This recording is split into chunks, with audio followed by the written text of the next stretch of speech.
네, 제가 오늘 할 내용은 이제 북한의 지금 김정은의 할아버지인 김일성부터 김정일 그리고 김정은에 이어지는 3대에 걸치는 북한의 김씨 왕조 그 이제 실체에 대한 걸 좀 말씀드리려고 하는데요. 우선 여러분들도 아마 많이 알긴 알 겁니다. 근데 우리 저희 북한에 있을 때, 네. 저희 그 북한에 있을 때 그때도 이제 많은 분들이 잘 모릅니다. 어떻게 형성됐지 잘 몰라요. 왜냐하면 어릴 때부터 저희들이 알고 있었던 건 뭐냐면 김일성은 일제가 나타나면 싸우다가도 만약 좀 약간 수적으로 좀 부족하면 후퇴하잖아요.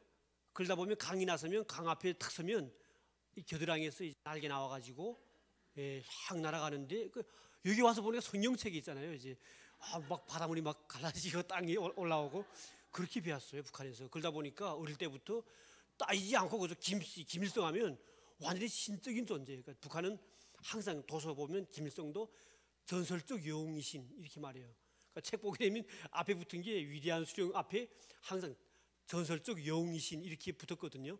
그런 김씨의 우리가 정말 저는 북한에 있을 때 저는 40년 세월을 진짜 김일성 죽었을 때는 아마 제 부모가 죽으면 그렇게 울겠습니까 제가 진짜 울었어요. 막 울고 막 그때는 어떻게 살아가지 이제는 막 그랬거든요. 진짜 우리 교인들도 만약 다시 우리 예수님이 오셔가지고 돌아가신다 할 때 그렇게 울까 막 이렇게 생각할 정도로 통곡을 했습니다. 어떤 사람들은 제가 그때 보니까요 우는 사람이 막 너무 통곡해가지고 이 손 있잖아요 이게 막 터지더라고요. 그리고 만수대 있죠 만수대.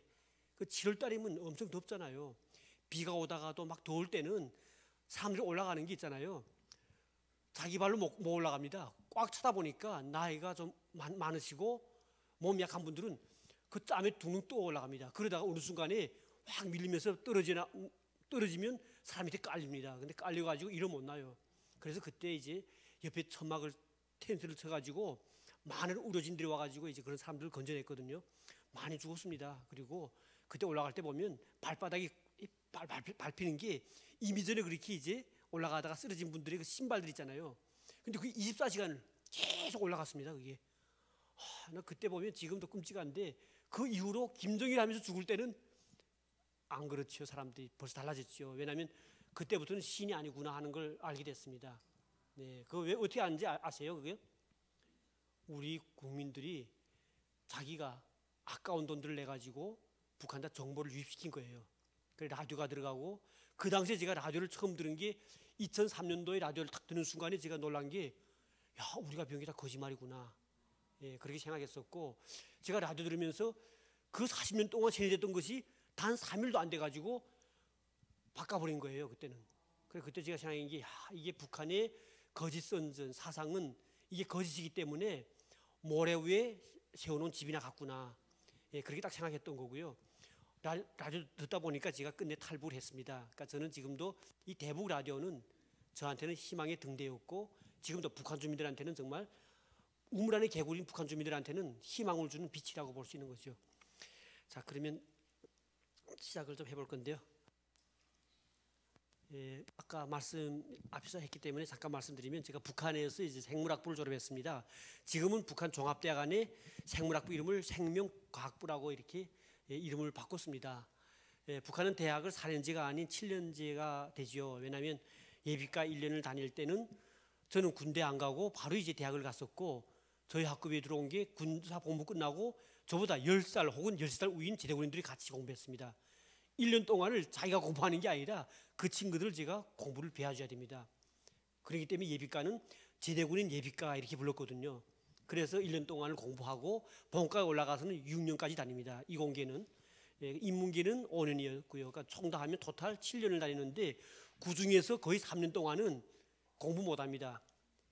건설판에 나가서 평양시 건설에 동원돼야 되고 6개월 동안은 대학생 기간에 군부대 나가서 저는 그 대동군이라고 해가지고 평양을 방어하는 포사령부에 가서 저는 6개월 동안 포를 다뤘습니다. 85mm라고 러시아 있잖아요. 러시아 2차 대전 시기에 했던 포입니다. 그게. 그 포가 북한에 그대로 준 걸 가지고 북한 방위를 합니다. 전쟁이 일어나면 그 포들이 일시에 이제 쏴가지고 장막을 형성하는 거예요. 그러니까 비행기 들어오면 명중 못하고 그 장막을 형성하는. 그러니까 85mm 포탄 자체가 그 포알이 공장 떨어지면 그게 파편이 날아가 가지고 일정한 구간을 이제 그 막습니다. 그러니까 동시에 한 개 중대가 이제 8개 포인데요. 그런 거 대대를 합치고 하면 몇백 대가 동시에 이제 쏴버리면 비행기 들어오는 그 공간을 몽땅 막아버리는 거예요. 그러니까 그런 전술을 하기 때문에 저희들 대학 때 그렇게 교도소에 나가고요. 그리고 3대 혁명 소전을 들어보셨나요? 이제 제가 좀 설명을 할 건데 뒤에서 북한은 대학 졸업하면 여기는 어떻게 해요? 대학 졸업하면 나는 가고 싶은 걸 찾아가지고 자기가 이제 소립 넣어가지고 가는 거잖아요. 근데 북한은 그렇게 못 가지 않습니까? 대학 졸업하면 언제면 나를 배치시켜 줄 것인지 이게 기다리고 있습니다. 그 기다리는 기간 동안 3년 동안을 국가에서 너는 그동안에 가만히 있지 말고 나가 일을 해가지고 일해 내보냅니다. 그러면 저는 대학생들은 다 이제 졸업하고 나면 다 현장 나가서 일을 해요. 3대 혁명이라는 게 한마디로 3대 혁명. 혁명은 혁명인데 3대잖아요. 3대. 아세요? 3대 혁명 뭔지? 그것도 모르세요? 3대 혁명은 북한에서 뭐라 그러냐면 공산주의, 김일성이 뭐라 했냐면 공산주의라고 하는 것은 3대 혁명 플러스 인민정권이다. 그러니까 정부라는 게 꼭 빨갱이 정부에다가 플러스 더하기 3대 혁명이면 공산주의가 된다 했는데 그 3대 혁명이 뭐냐면 사상혁명, 기술혁명, 문화혁명 이 세 가지가 3대 혁명이에요. 사상혁명은 머릿속에 오직 김일성의 주체사상만 넣는 거예요. 내가 만약 다른 이색적인 사상 가지고 공부했다면 그때는 저는 반역자로 몰릴 수밖에 없습니다. 정치범으로 갈 수밖에 없어요. 그리고 기술혁명은 또 뭐냐면 북한은 기술혁명 자체가 이제 혁명이잖아요. 현장에 있는 생산 설비라든가 이런 거를 새롭게 만드는 것도 혁명으로 이름 붙였습니다. 그리고 문화혁명은 집이나 공장이나 그걸 청소하는 거예요. 한마디로. 우리가 여기 와 보니까 저는 어릴 때부터 소학교, 그러니까 초등학교잖아요. 북한은 소학교라 그러는데 학교 입학하면 자기 교실은 자기가 청소해야 됩니다. 학생들도. 그리고 밖에 나가면 마당도 1학년 1반은 여기는 너네 구간 다 있어요. 아침 학교 나가면 우선 학급 안에서 오늘 당번이 있습니다. 바깥, 그러니까 이제 외부 청소 당번하고 교실 당번이 있어요. 청소 다 말끔히 하고 여기는 다 관리원들 다 해주잖아요. 환경보건들이. 그리고 북한은 또 동네 가면 동네도 관리원 없어요. 다 자기가 다 맡아서 해야 돼요. 그러니까 매 집마다 1층 1호집에 이제 쪽지가 있습니다. 오늘 담당 청소하고 이제 이 폐말 있어요. 아침 청소 다 하고 다음 날에는 그걸 이제 들어오면서 옆집에다 이제 걸어주면 옆집은 들어가 내일 우리 청소 당번이구나 하고 북한은 몽땅 그렇게 하는 거예요. 그러니까 이게 뭐냐면 북한 말로 생활문화라 그래요. 생활문화. 그러니까 살고 있는 주변을 청소한다 해가지고 그게 문화혁명의 고리고요. 그다음에 생산문화라는 건 뭘까요? 이게 바로 직장 나가서 하는 게 생산문화예요. 그러니까 공장 나가도 공장도 청소하는 관리원이 없습니다. 다 자기가 해야 돼요. 직장 나가면 나가자마자 나가는 순간에 작업장이 항상 마당 청소도 있고 청소도 다 있습니다. 그걸 가지고 100% 나가서 같이 이제 담당 구간은 청소하고 들어와서 내부 청소하고 그다음에 앉으면 그러면 아침 조회를 합니다. 조회할 때는 처음에 김일성 교시, 김정일 말씀에서 사상 사업을 아침 출근하면 30분 동안은 일을 못하고 그런 이제 청소와 교육을 받고 그다음에 일을 시작하는 거예요. 그러니까 이게 사상혁명인데요. 3대혁명인데요. 이 3대 혁명을 어떻게 잘하냐 보려고 김정일이가 대학생들을 내보냅니다. 뒤에서 설명할 건데 결국 이걸 가지고 저희들이 나가면 대학생들은 나가자마자 뭐냐면 그 현장에 나가서 간부들도 이걸 지키나 하는 걸 감시합니다. 잘 안 하면 써가지고 우리 소속선 통해서 올려보내면 바로 중앙당까지 올라가면 그러면 그 다음 날이면 그 간부는 어느 순간에 위에서 차가 내려와가지고 쪽지 채워가지고 올려가면 그 위험한 정도에 따라서 정치범 수용소 가야 되고 그래 김정일이가 뭐라 했냐면 3대 혁명 소조는 현대 암행어사다 이렇게 말했어요. 그러니까 저희들은 암행어사라 해가지고 현장 나가면 젊은 대학 졸업생들인데 현장에 나이 많은 간부들이 있어도 허리 펴고 다니고 막 그랬거든요. 그리고 3대 혁명 소조는 나가면 배지가 있습니다. 배지. 근데 김일성 얼굴이 있고 깃발이 빨간 깃발인데 밑에가 3대 혁명 소속원 찍혔어요. 그만 달면요 가슴이 이렇게 안 걸어가요. 이렇게 탁 이렇게 하고 이게 그래가죠. 예. 이렇게 이런 소조를 제가 3년을 했고요. 근데 평양에서 대학 공부하고 소조는 나가는 게 마음대로 내가 가고픈데 못 갑니다. 대학에서 배치를 해요. 너 김형수 너는 강원도 김학원 나가. 너는 매 사람마다 내보낼 때마다 이거 줍니다. 파견장을. 그 파견장에는 가운데 삼각도장이 있어요. 북한은 삼각도장이 당 중앙위원회 비서국 도장입니다. 비서국 도장.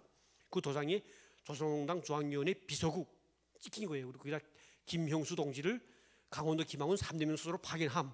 그만두고 나가면 지방 가도 뭐 아주 무섭지 않죠. 이렇게 소소 나갑니다. 나갔다가 3년 동안 일하고 나서 소소생활 잘한 사람이 한해서만 들어오면 졸업을 할 수 있어요. 소소 나갔다가 자기가 생활 잘 못하고 간부들 잘못한 거 보면서도 눈 감아주고 행기 훗날에 발각되면 들어와도 소소생활 잘못한 것 때문에 대학 졸업하고도 졸업증 못 받습니다. 이렇게. 그 다음에 졸업하고 나서 제가 만청산 연구원에 들어갔는데요. 평양에 있습니다. 보통항구역에 김일성과 김정일의 건강 장수를 연구하는 연구소입니다. 여기서 만청이라는 이름이 혹시 그 뭘까 하고 한번 좀 맞춰볼 만한 분이 있을까요? 만청. 왜 만청일까? 한번 누가 한번 막 한번 무작위로 한번 말해 보시죠 한번. 만세 동안 진짜 비슷합니다. 한번 박수 좀 쳐줄까요? 박수. 예. 맞습니다. 이게 김일성의 만년 청춘, 만순간과 김정일의 영원한 청춘 이거예요. 맞아요. 정확히 대답했습니다. 그러니까 김일성은 만년을 살게 하고 김정일은 영원한 청춘을 만든다 해가지고 만청산 연구원이에요. 이게 여기서 제가 연구사로 이제 근무를 했었고 그 이후로 제가 당중앙위원회 38호실, 그러니까 김정일의 그 당시에 그 외화 자금을 마련하는 그런 이제 무역기관에서 제가 일을 좀 했습니다. 그러다가 제 고향이 양강도라고 해가지고 백두산 밑에 있는 도가 양강도 아닙니까? 거기 가서 제가 도 공무원, 그러니까 여기는 도청 공무원이라 하는데 북한은 도이민위원회 지도원 이런 일을 했죠. 탈북은 딱 올해로 지금 바로 이제 10년 됐습니다. 딱 10년 됐죠. 강산이 변한 것처럼 저도 약간 좀 변한 것 같습니다. 처음에 왔을 때는요, 북한 말로 하다 보니까 강의하게 되면 자꾸 물어봐요. 뭐라고요? 이렇게 물어봤습니다. 왜냐면요, 북한 사람들은 말하는 게 말 속도가 총알 같아요, 총알. 지금은 그래도 그만하면 천천히 좀 하잖아요. 예. 지금도 아마 좀 빠르긴 빠를 거예요, 아마. 예, 그렇죠. 예. 지금 하고 있는 일은 우리 통일교육센터라고 하는 것이 이제 각 지역마다 있습니다. 그리고 통일부에서 위촉합니다. 2년에 한 번씩. 제가 지금까지 계속 연결해가지고 통일교육위원으로 활동하면서 지금 그 공무원들, 대학들, 그다음에 중고등학교도 제가 다니면서 강의를 좀 합니다. 북한에 관련 강의를 하고요.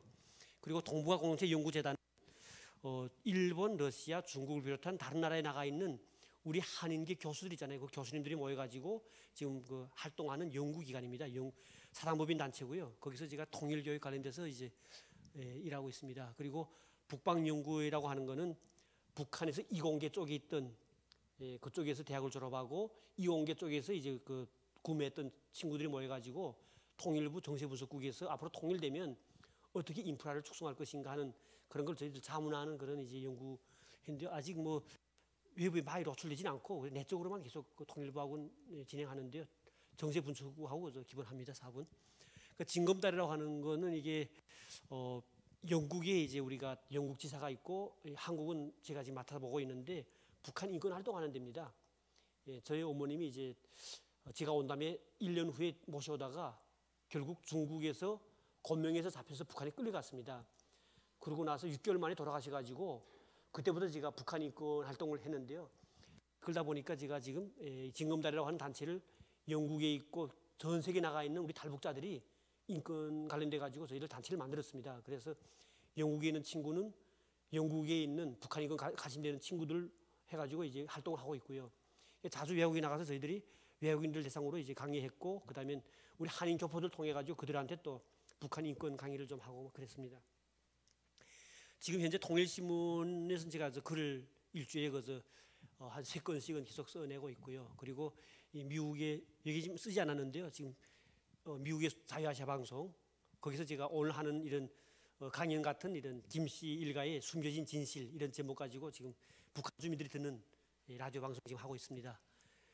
이거 다른 일들 하고 있는데 밑에 있는 거는 현이 아니고 전 아닙니까? 박근혜 대통령 때 있던 것인데 문재인 대통령이 들어오자마자 국민 대통합 하겠다던 사람이 이걸 없애버렸습니다. 그래서 지금은 이건 없어졌고요. 그러니까 통합을 한다는 사람이 통합이 아마 싫은가 봐요. 실지는.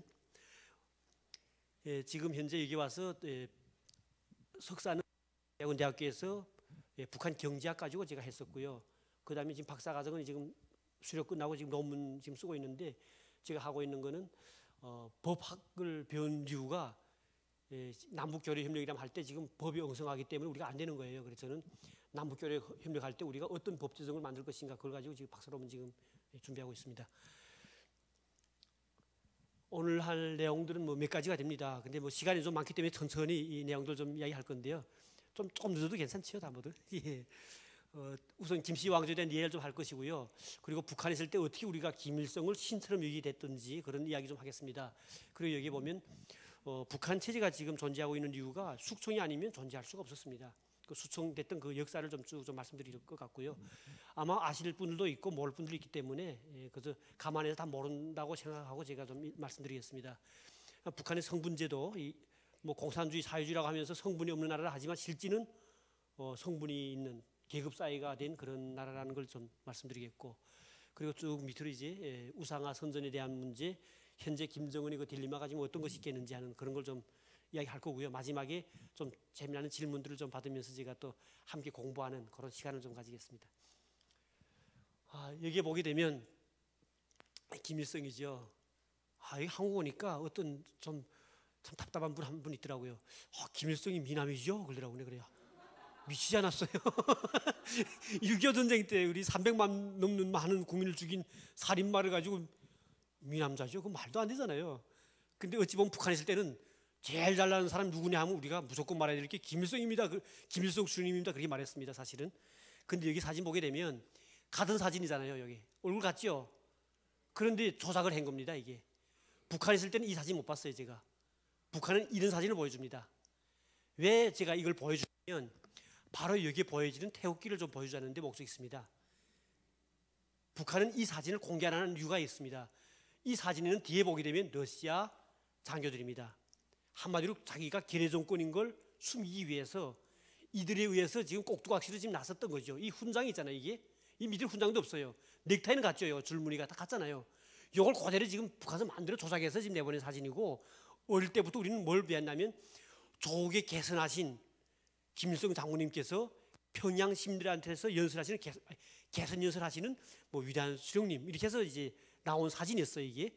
근데 보니까 한국 와서 보니까 이렇게 된 거예요. 사진에 태극기가 있고 여기 지금 소련군이 서 있고 여기는 또 북한에서 지금 흔히 말하는 뭐 김책을 비롯한 유명한 이제 김일성과 같이 러시아 군대로 복무했던 이런 군인이고, 실제 보면 이거 태극기가 있고 러시아 훈장이 있고, 그 당시 우리 북한은 훈장이 없었을 때입니다.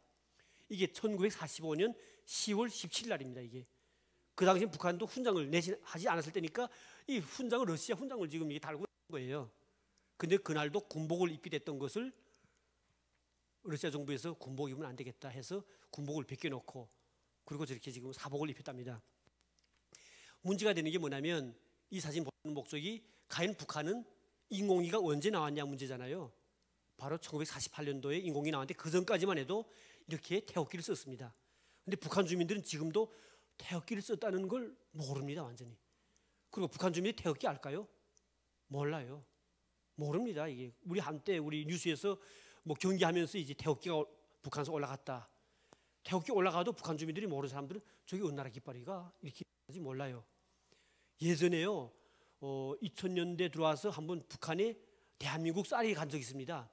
근데 쌀 마대에 태극기가 원래 붙어 있었는데 북한에서 다 돌려보냈습니다. 이거 하지 마라. 깃발이 없이 대한민국 쌀 이렇게만 해서 들여보내라 해가지고 북한에 들어왔던 쌀들은 대한민국 쌀 했는데 북한 주민들이 대한민국이란 국호도 몰라요. 몰랐거든요. 남조선 그밖에 몰라요. 그러다 보니까 대한민국 쌀 하니까 처음에 대한민국 어디가, 어떤 사람들은 대한민국이라는 게 저기 대만이야? 뭐 그랬거든요. 막 그러다가 점차적으로 알게 됐습니다. 이게 그러니까 몰라요. 인공기 이거 지금 태극기가 그 당시 우리가 북한에서 썼던 걸 몰랐던 거죠. 이 북한은 이 역사를 보게 되면 이렇게 고려, 그다음에 조선 시대 쭉 이제 역사가 오지 않습니까? 고구려 시기도 마찬가지고요.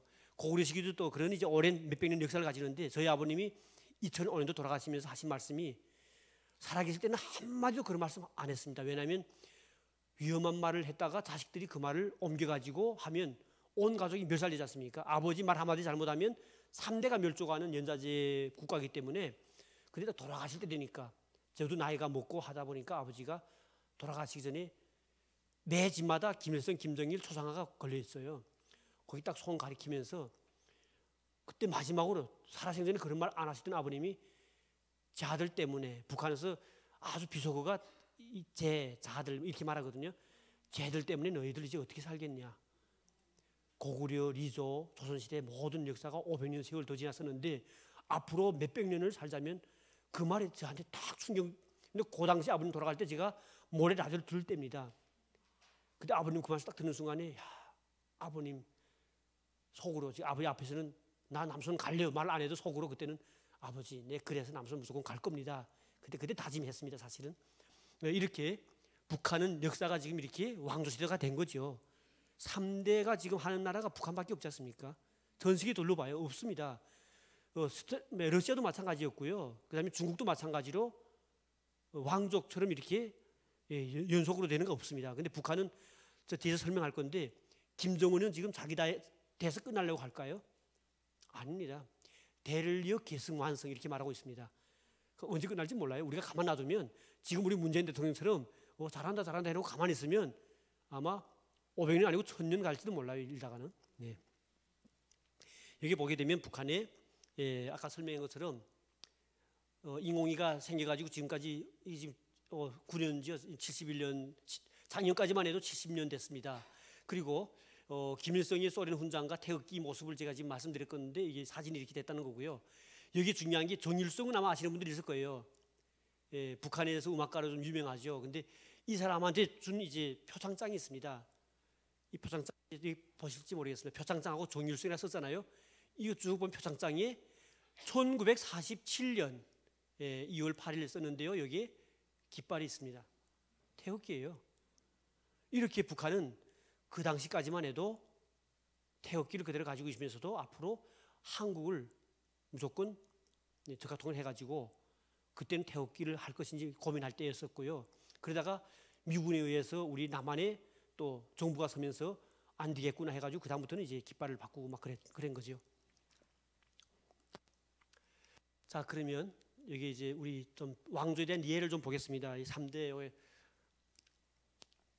여기 지금 3명이 지금 나란히 지금 이게 있는 사진인데요. 우선 여기서 보게 되면 백두혈통이라는 말을 많이 합니다. 북한에서는. 근데 백두혈통과 함께 동시에 하는 말이 격가지라는 게 있어요. 격가지 들어보셨나요? 우리 나무 보면 나무가 기본 줄기가 있고 격가지가 있잖아요. 북한은 격가지란 무엇인가 교육을 하면서 책자가 있습니다.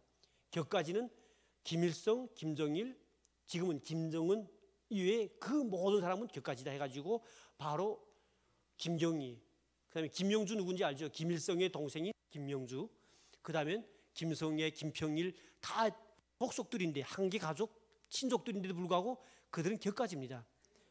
백두혈통 바로 요겁니다. 요게 이 백두혈통이 이제 김정은이 이제 앞으로 아들이 생겨가지고 그대로 유지되면 쭉 내려가는 거죠.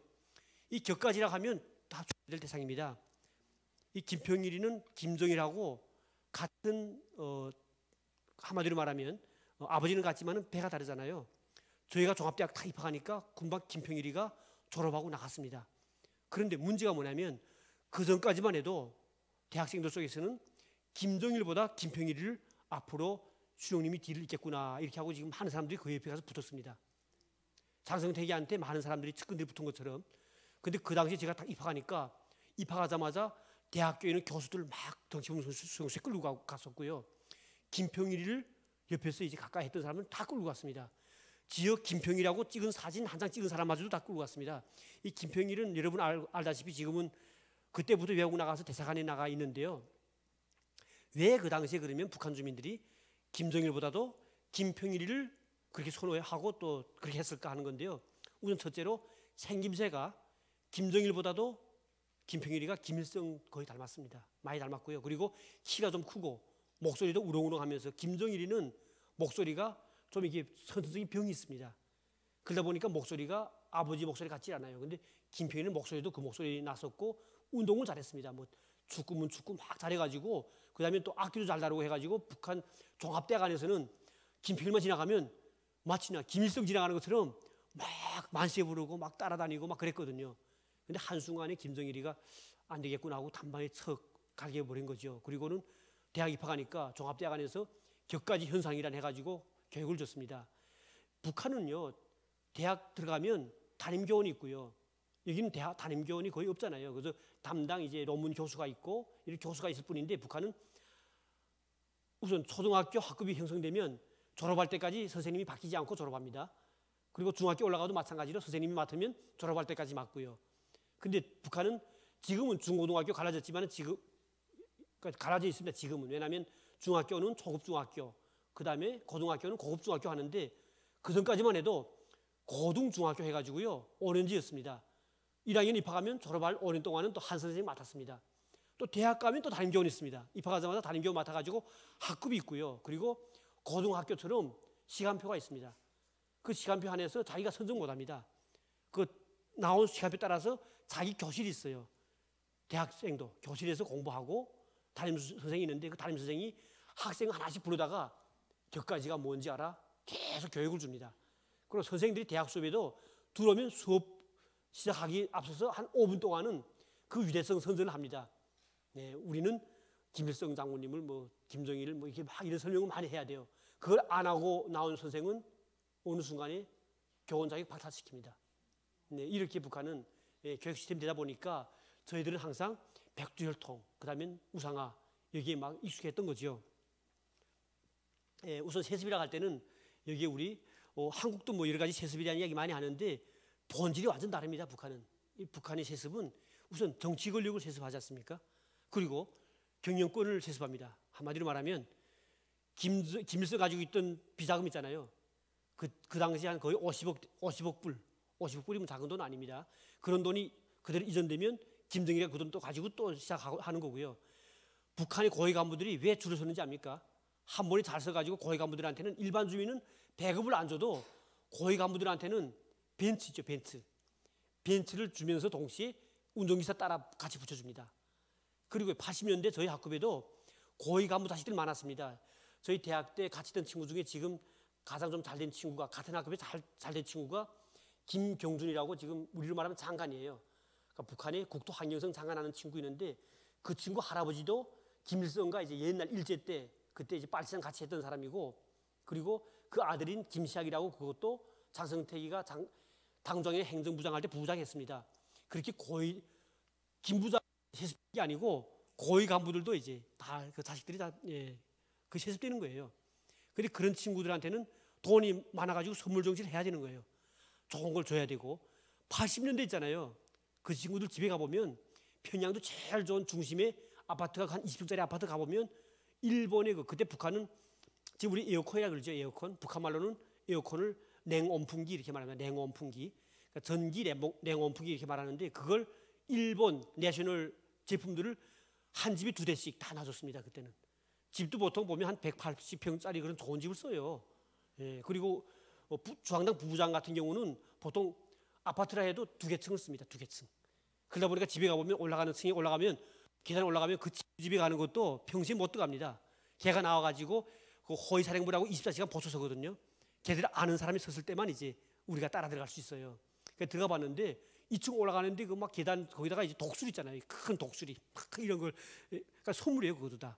네, 이렇게 고위층들한테 그런 이제 득대를 해주기 때문에 얘들은 목숨을 바치서라도 그 나쁜 정부를, 나쁘다는 거 압니다. 알지만 그 지키려고 하는 거죠. 자, 여기 보게 되면 우선 북한은 이렇게 정치 권력 세습과 신문제 세습을 합니다. 군주제와 왕주국가들이 자행하는 권력 승계 방식이죠. 한마디로 말하면. 그러니까 북한이 자기들은 민주주의 국가라 합니다. 북한 국호 다 알죠. 조선 민주주의 인민공화국. 북한에서는 민주주의가 뭔지 몰랐습니다. 한국 와서 겨우 알았어요, 사실은. 그러니까 북한이 민주주의고 대한민국 민주주의라고 말할 때, 왜 민주주의지? 대한민국은 맨날 싸움하고 맨날 시위하면 그거 때리고 막 하는데, 북한 TV 보게 되면요, 한국이 경기 이기는 거 한 번도 나온 적 없습니다. 그리고 북한이, 한국이 잘된 시내가 보이지 않습니다. 항상 어디가 나가냐면 서울 역전에서 노숙자들, 그다음엔 그리고 빌어먹는 사람들, 그리고 이제 시하잖아요. 막 체류탄 쏘는 거. 80년대 5.18 때 있잖아요. 그때는 TV만 켜면 남한이 나왔습니다. 이 남한 게 막 나오고. 이렇게 북한은, 그러니까 그때 볼 때는 민주주의라는 거는 우리가 민주주의고 저 남한은 민주주의가 없구나, 이렇게 생각했던 거예요. 근데 사실은 와 보니까 아닌 거죠. 이렇게 3대 세습을 하고 있고요. 지구상이 정말 북한이 지금 요즘 외국인들이 많이 가지 않습니까? 제가 아는 친구 독일 친구 하나 있는데 제가 독일에 한번 강의 갔다가 그분이 한국에 와서 이제 고려대학교를 졸업하고 외무성이 있습니다. 독일 외무성이 야냐nov스키라고. 근데 그 친구가 한국말 잘해요. 그래 물어보니까 그 친구 하는 소리가 그러더라고요. 3대 세습에 대한 게 외국인들이 너무도 희한해가지고 북한이 지금 관광 가잖아요. 왜 가는지 압니까? 그 희한한 나라 좀 가보고 싶대요. 왜 3대 세습 어떻게 하는지 옛날 그 왕들이 했다는데 지금 어떻게 하는 나라인지 한번 가보고 싶다고. 그래서 외국인들도 북한에 가는 게 너무도 항우라고 좋아서 배울 게 있어 가는 게 아니고 너무도 궁금하고 너무도 희한하고 현대판 왕족 사회가 어떤지 그게 궁금해서 간다는 거죠. 예, 사회입니다. 한마디로 지구상에 정말 찾아볼 수 없습니다. 김일성은 통치를 49년 했습니다. 49년 오래 했죠. 반생을 했습니다. 예, 그러니까 반세기가 됩니다. 그 김정일은 16년을 했습니다. 사실은 95년도부터. 근데 사실은 김일성도 60년대 중반부터는 중앙당에 있으면서 그때는 자기 권세를 썼습니다. 한마디로 말하면 그래도 이렇게 후계 준비 기간이 있었습니다. 대학 졸업하고 나서 중앙당에서 선전부에서 부부장 할 때부터는 쭉 20년 동안은 이렇게 거의 20년을 후기에 연습을 많이 했습니다. 근데 김정은은 후기 연습을 얼마 할 새가 없었죠. 네, 한 3년밖에 못하고 지금 하는데 그러다 보니까 더 악랄하게 지금 북한 주민들을 지금 숙청하고 처형하고 정말 못되게 하는 겁니다. 그리고 급하니까 김정일 때보다 더 지금 핵하고 미사일 가지고 장난질을 많이 하는 거죠. 네, 그런데 지금 장난질이 끝나지 않았습니다. 지금도 한쪽으로 지금 기회를 노리는 거예요. 자, 북한에 그러면 과연 김정은이가 이제 앞으로 자기 대를 그만둘 것이냐 아니면 계속 하고 싶어 하냐 그걸 좀 보여주는 건데요. 북한에서 말하는 것이 바로 주체혁명 위협의 계승 완성입니다. 이 무슨 뜻이냐면 아래 설명이 있습니다. 이번에 17년도입니다. 2년 전인데 조선소년단 8차대라는 걸 했어요. 혹시 우리 그 젊은 학생 친구들은 그 북한의 소년단 들어봤어요? 소년단? 북한 학생들은 이제 초등학교 입학해서 2학년 올라가면 100% 소년단에 입단시킵니다.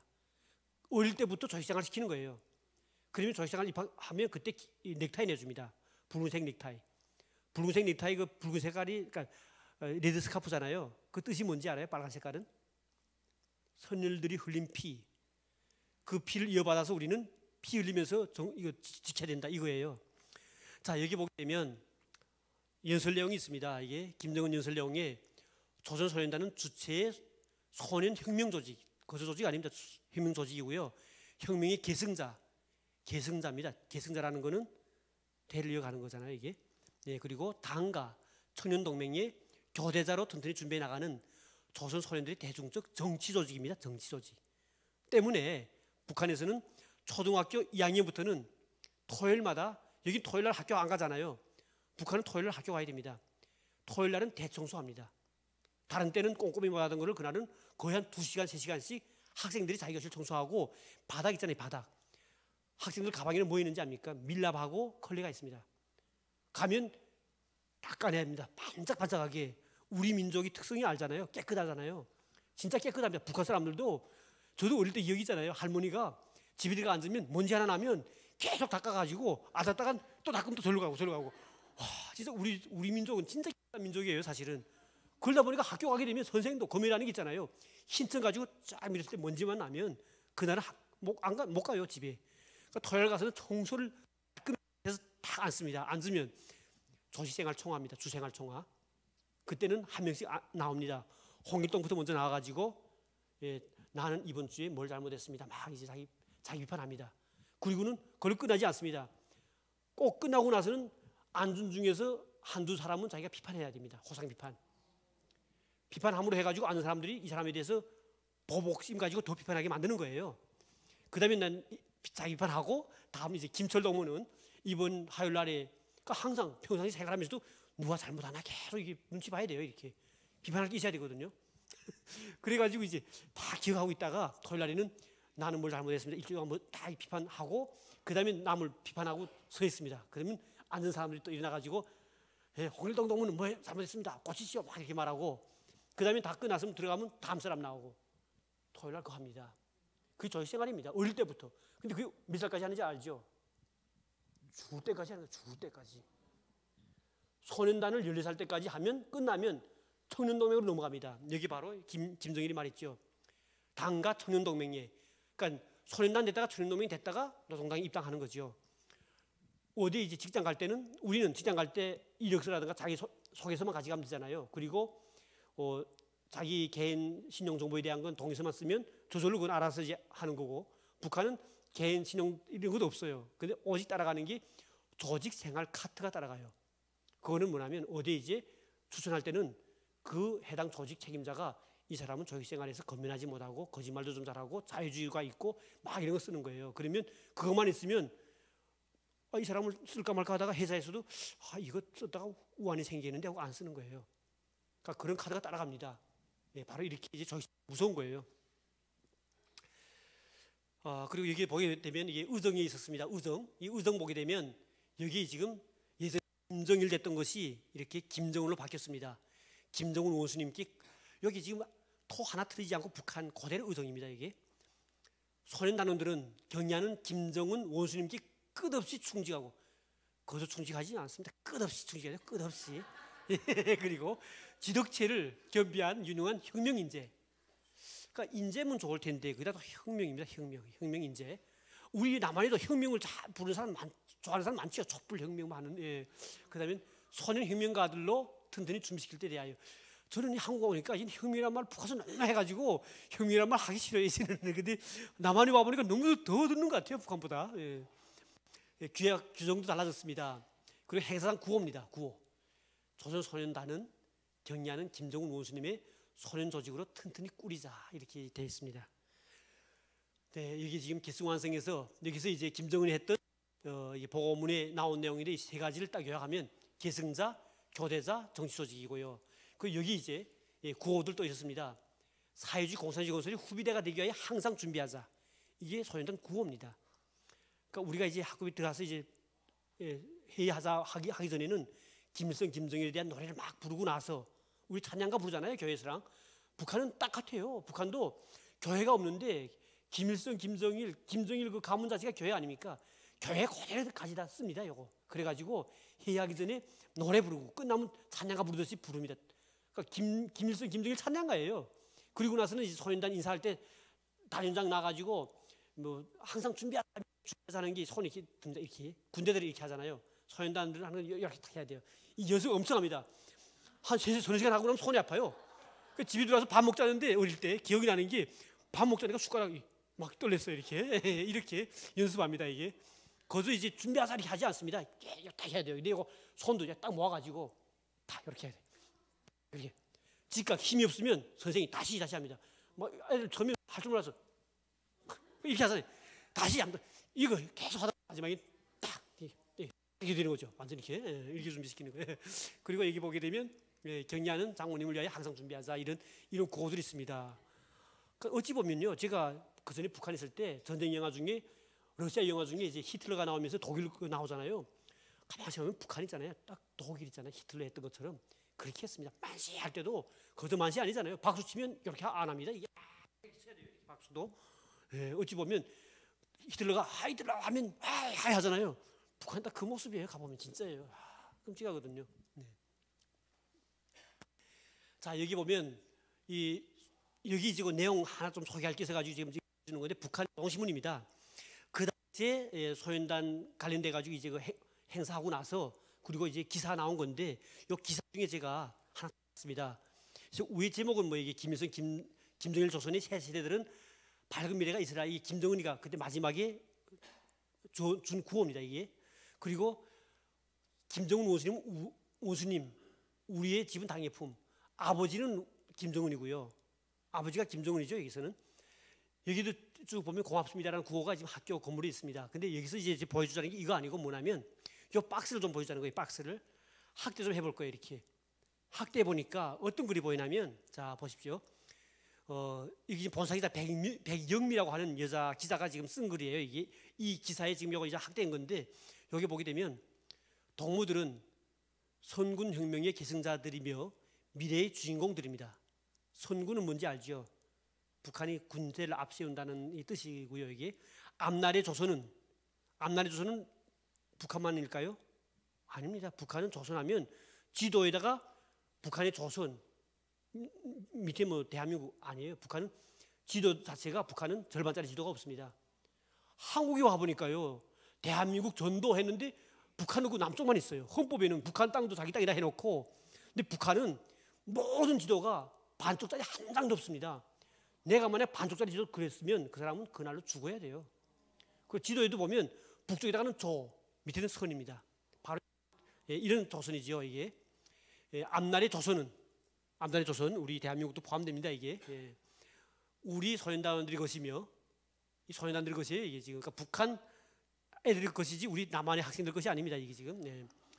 그러면 동무들의 모습에 조국의 내일이 비겠습니다. 이 조국이 이제 말하는 것처럼 남북 다 합친 북한 헌법에도 이 남한도 조선민주공화국이며 남한 국민들도 여러분들도 지금 자기네 공민이래요. 공민. 그러니까 북한은 국민이라는 소리 안 합니다. 공민 그래요. 공민이라는 거죠. 자, 근데 중요한 게 또 밑에 있습니다. 여기 보게 되면 우리 당은 동무들에게 세상에서 제일 훌륭한 사회주의 강수 국가를 만들어 넘겨주려고 합니다. 이게 뭔지 알죠? 강수 국가라는 게 바로 통일된, 적화 통일된 이 땅을 그대로 너한테 주려고 한다 이거예요. 지금 이게 그러면서 여기다 이제 이런 이야기 했던 거죠. 경야는 원수님을 위해, 사회주의족을 위해 한 목숨 서슴 싸울 영웅의 대부대가 자란다. 앞날의 강성조선을 떠밀고 나갈 주인공들이 성장하고 있다. 그러면 이게 김일성 민족, 김정일 조선, 이게 중요한 거죠. 우리 대한민국은 지금 민족 제일주의, 같은 민족. 북한은 우리 같은 민족 아닙니다. 지금 이게 김정일이 말하는 민족은 김일성 민족이에요. 김일성 민족. 그 김정일 조선, 더 밝고 창창한 미래를 앞서가며, 이 구절만 보요, 김정은의 머릿속에는 아직도 적화통일 야망가, 선대로부터 물려받은 그게 있고요. 그리고 여기서 말하는 강성 국가라고 하는 거, 사회주의 강성 국가는 적화통일된 전체 한반도를 그대로 이어가겠다는 것이고, 대를 이어 계승한다는 겁니다. 어디 가나 항상 북한은 대를 이어 계승 완성하는 거죠. 이게. 자, 그러면 북한의 왕조에 대해서 이제 또 더 한번 좀 볼 거 있는데요. 우선 북한의 우리 그 아리랑 같은 그런 대집단 치료라는 걸 알잖아요. 페레이드 이거 보게 되면 이게 이런 걸 애들이 만든 겁니다. 이게 한 몇십만 되는 애들이 앉아서 들었다 놨다 하면서 하는 거죠. 책 두께가 엄청 두껍습니다. 애들이 막 무거워가지고 어리게 밀고 다니는데요. 정말 불쌍하죠 사실은. 근데 그걸 가지고 이제 글을 만들었습니다. 무궁번영하라 김일성 민족 김정일 조선이요 하고 있어요. 그리고 이런 노래도 지금 이런 노래가 지금 많이 나옵니다 요즘에. 근데 이 노래 이제 가사를 보게 되면 여기 이제 가사가 참 재밌는 가사가 있습니다. 여기 보면 뭐 세월이 흐를수록 불타는 마음 충성으로 이 목숨 바쳐갑니다. 여기 봐요. 빗바람 눈보라가 힘을 합쳐도 대를 이어 충성을 다하렵니다. 이 노래 가사거든요. 대를 이어 충성 다한다는 게 지금 김정은이 있는 상태에서 대를 이어 충성 다하면 김정은이 지금 아직 난 게 지금 아들이 아닌 딸이라고 하니까 아직 아들이 아직 안 낳았잖아요. 이설주 배에 지금 생겼으면 그 배 안에 생긴 아들 그것을 또 이제 앞으로 또 모시겠다는 거예요. 지금 이게 대를 이어 충성 다한다 이거고요. 이 찬가 가사도 보게 되면 장군은 강대한 조선의 기상 뭐 쭉 있다가 주체의 대역 이끌어 영광 말리 떨친다. 북한은 천하고 만자를 좋아합니다. 천리마 됐다가 말리마 됐잖아요. 그러니까 여기도 또 영광 말리 떨치겠대요 지금. 그리고 장군은 찬란한 세계의 태양. 여기에 또 중요한 내용이 있습니다. 백두산 대국 삼천리 밝은 미래 펼친다. 삼천리가 어디까지예요 이게? 끝에서부터 끝까지 우리가 삼천리예요. 우리 한반도가. 근데 그게 삼천리 대국 삼천리 밝은 미래 펼친다 이겁니다. 이게 이 노래 가사 보게 되면 이제 나타나잖아요. 이게 정신 차려야 됩니다. 우리 국민들이. 얘들이 야망이 지금 뭐 미북 회담, 우리 또 남북 회담 믿을 게 못 돼요, 사실은. 얘들은 어느 순간에 지금도 칼을 벼리고 있습니다. 어떤 칼을 벼리냐면 핵과 미사일은 지금 디진파로도 감지되고 위성 가지고도 보이니까 이제는 사이버 테러, 해킹, 또 다른 게 생학 무기를 지금 하는 거죠. 제가 시간이 이제 뒤에서 이제 말씀드리겠는데 생학 무기 북한 수준이 간단치 않습니다. 제가 그 생학 무기 가지고 제가 다른 데 가서는 강의해 주는데 이 생학 무기 정신 차려야 돼요 지금. 근데 우리나라 이 정치인들도 그렇고 우리 국민들이 진짜 아직도 이게 생학 무기 무서운 거거든요. 이게 우리 국민, 우리 한민족뿐만 아니라 전 세계를 몇 번 죽이다 놓을 수 있는 5천 톤의 생화학 무기가 지금 저장되어 있습니다. 북한에 5천 톤 있습니다. 5천 톤. 근데 유사시에는 12,000톤까지 할 수 있게끔 이미 전에 생산 시설들은 다 준비한 상태이기 때문에 정말 거저 보면 안 되는 거죠. VX 요만한 작은 미립자 가지고 얼굴 발라줬는데 순간에 죽었지 않습니까? 근데 VX 같은 거 북한이 엄청 많이 가지고 있어요. 지금도 그 많은 VX를 참 위험한 겁니다. 근데 이렇게 지금 그런 걸 가지고라도 무조건 삼천리의 밝은 미래를 펼치겠대요. 그러니까 죽여서 펼치겠다는 거죠. 김일성도 마찬가지로 6.25 전쟁 때 죽여서 하려고 했던 거 아닙니까? 김정은은 그러면 평화롭게 살려서 할 것 같아요? 아니거든요, 이게. 이게 이제 노래도 이런 노래 있습니다. 대를 이어 충성을 다합니다. 이 노래 부릅니다. 이렇게 대를 이어 계속 충성하겠다는 거죠. 자, 그러면 이게 또 신격화에 대한 이 노래는 뭐 더 이야기하지 않겠는데요. 한 가지만 소개할 겁니다. 이게 지금 뭐냐면 이 김일성이에요. 보천보입니다. 보천보에서 김일성이가 횃불 들어가지고 우리를 해방시켰다는 거예요. 북한 주민들한테는 우리가 어떻게 해방됐지 하면 우리 주님께서 15성상 산에서 힘들게 싸워가지고 해방시켰지 뭐야? 이렇게 말해요. 그게 한국 와 보니까 아니더라고요. 이게 미국의 일본에 대한 제압을 통해서 한마디로 말해서 핵을 가지고 그때는 평정을 했지 않습니까? 사실은 그 당시에 북한은 노골적으로 말을 못해도 아차 핵이 중요하구나. 우리도 핵을 만들자. 그래서 북한은 해방된 이후로부터 핵을 만들기 시작했던 겁니다. 이게. 그런데 이 보천보에서 이걸 가지고 뭐라고 말하냐면 이렇게 밝은 서광을 비춰가지고 비쳤다는 거죠. 그래가지고 일제를 그때 죽인 게 거의 100명 이상을 죽였다 했습니다. 와서 찾아보니까 일본군을 죽인 게 아니고 일본군 순경의 애를 죽이고 부인을 죽이고 뭐 그래서 그런 거밖에 없더라고요. 그리고 이것도 보니까 아직까지도 실상이 지금 더 구체적으로 나와야 되는데 김일성이 직접 한 것도 아니고 다른 사람이 했다는 증언도 많습니다. 그런데 김일성이가 확실하게 김성주였다가 김일성 됐던 그 유래는 잘 나와 있습니다. 김일성 평전에 호순이라고 하는 그 조선족 지금 재미 교포죠. 그분이 쓴 책을 보게 되면 300여 명이 그 당시 사람들을 조사해가지고 증언을 받았습니다. 그 증언 내용에 보게 되면 김일성이는 어릴 때부터 중국 공산당에 입당하기 위해서 그 주변 지주들 집을 털면서 그때 이름을 가명으로 그 당시 유명했던 전설적인 이름이었던 김경찬인가요? 그 김경천 그분이 그때 김일성이라고 썼던 이름을 도용해가지고 썼던 거죠. 이게.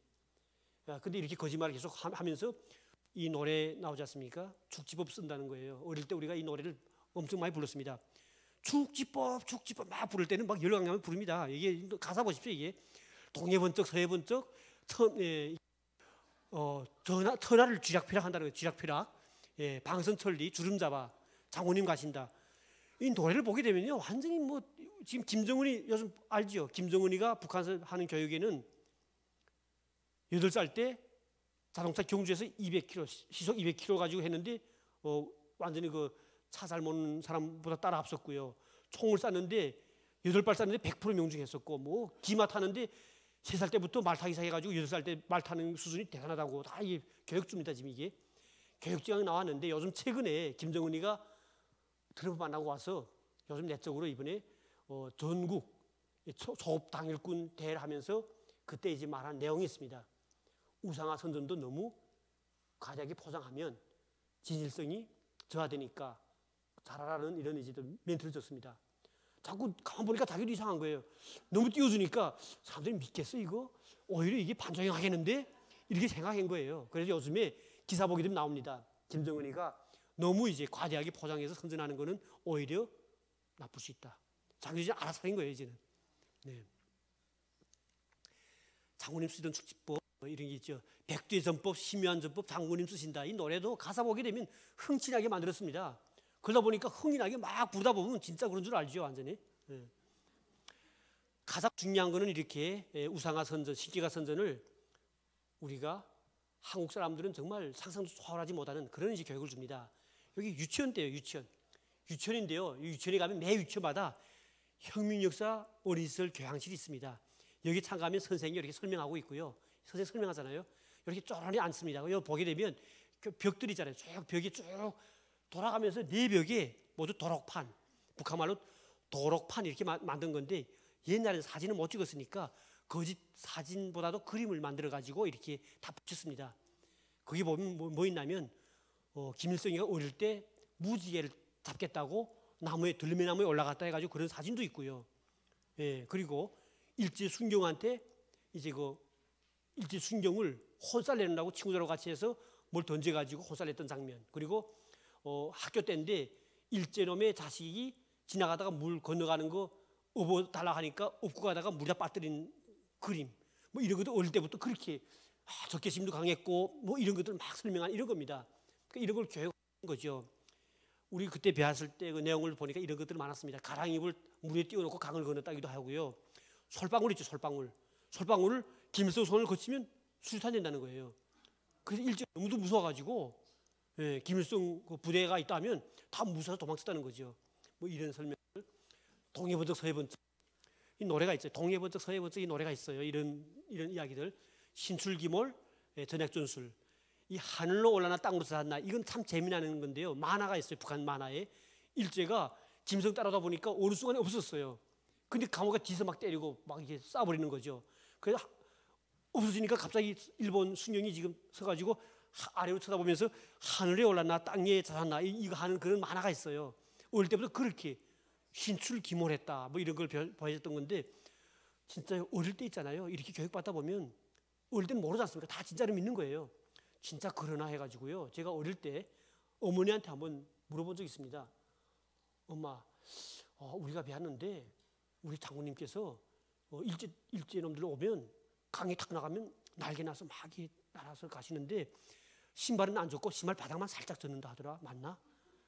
우리 어머니가 그렇게 배웠으면 맞지 왜 자꾸 물어봐? 그런 거 물어보지 말어. 어머니가 그렇게 말하는 거예요.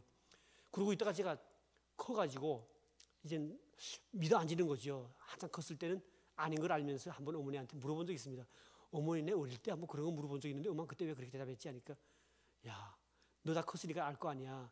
내가 만약에 너한테 그 거짓말이야 이렇게 말했다가는 내가 학교에 가서 유치원에 가서 우리만 말하는데 그 거짓말이래. 그날 어떻게 될까요? 온 집이 몰살당합니다. 몰살. 그 어릴 때 집에 가 다 물어봐요. 물어보면 부모들은 죽을까 봐 무서워서 자기만 죽는 게 아니라 자식까지 죽을까 봐 무서워서 맞아 그대로 믿어 그러는 거예요.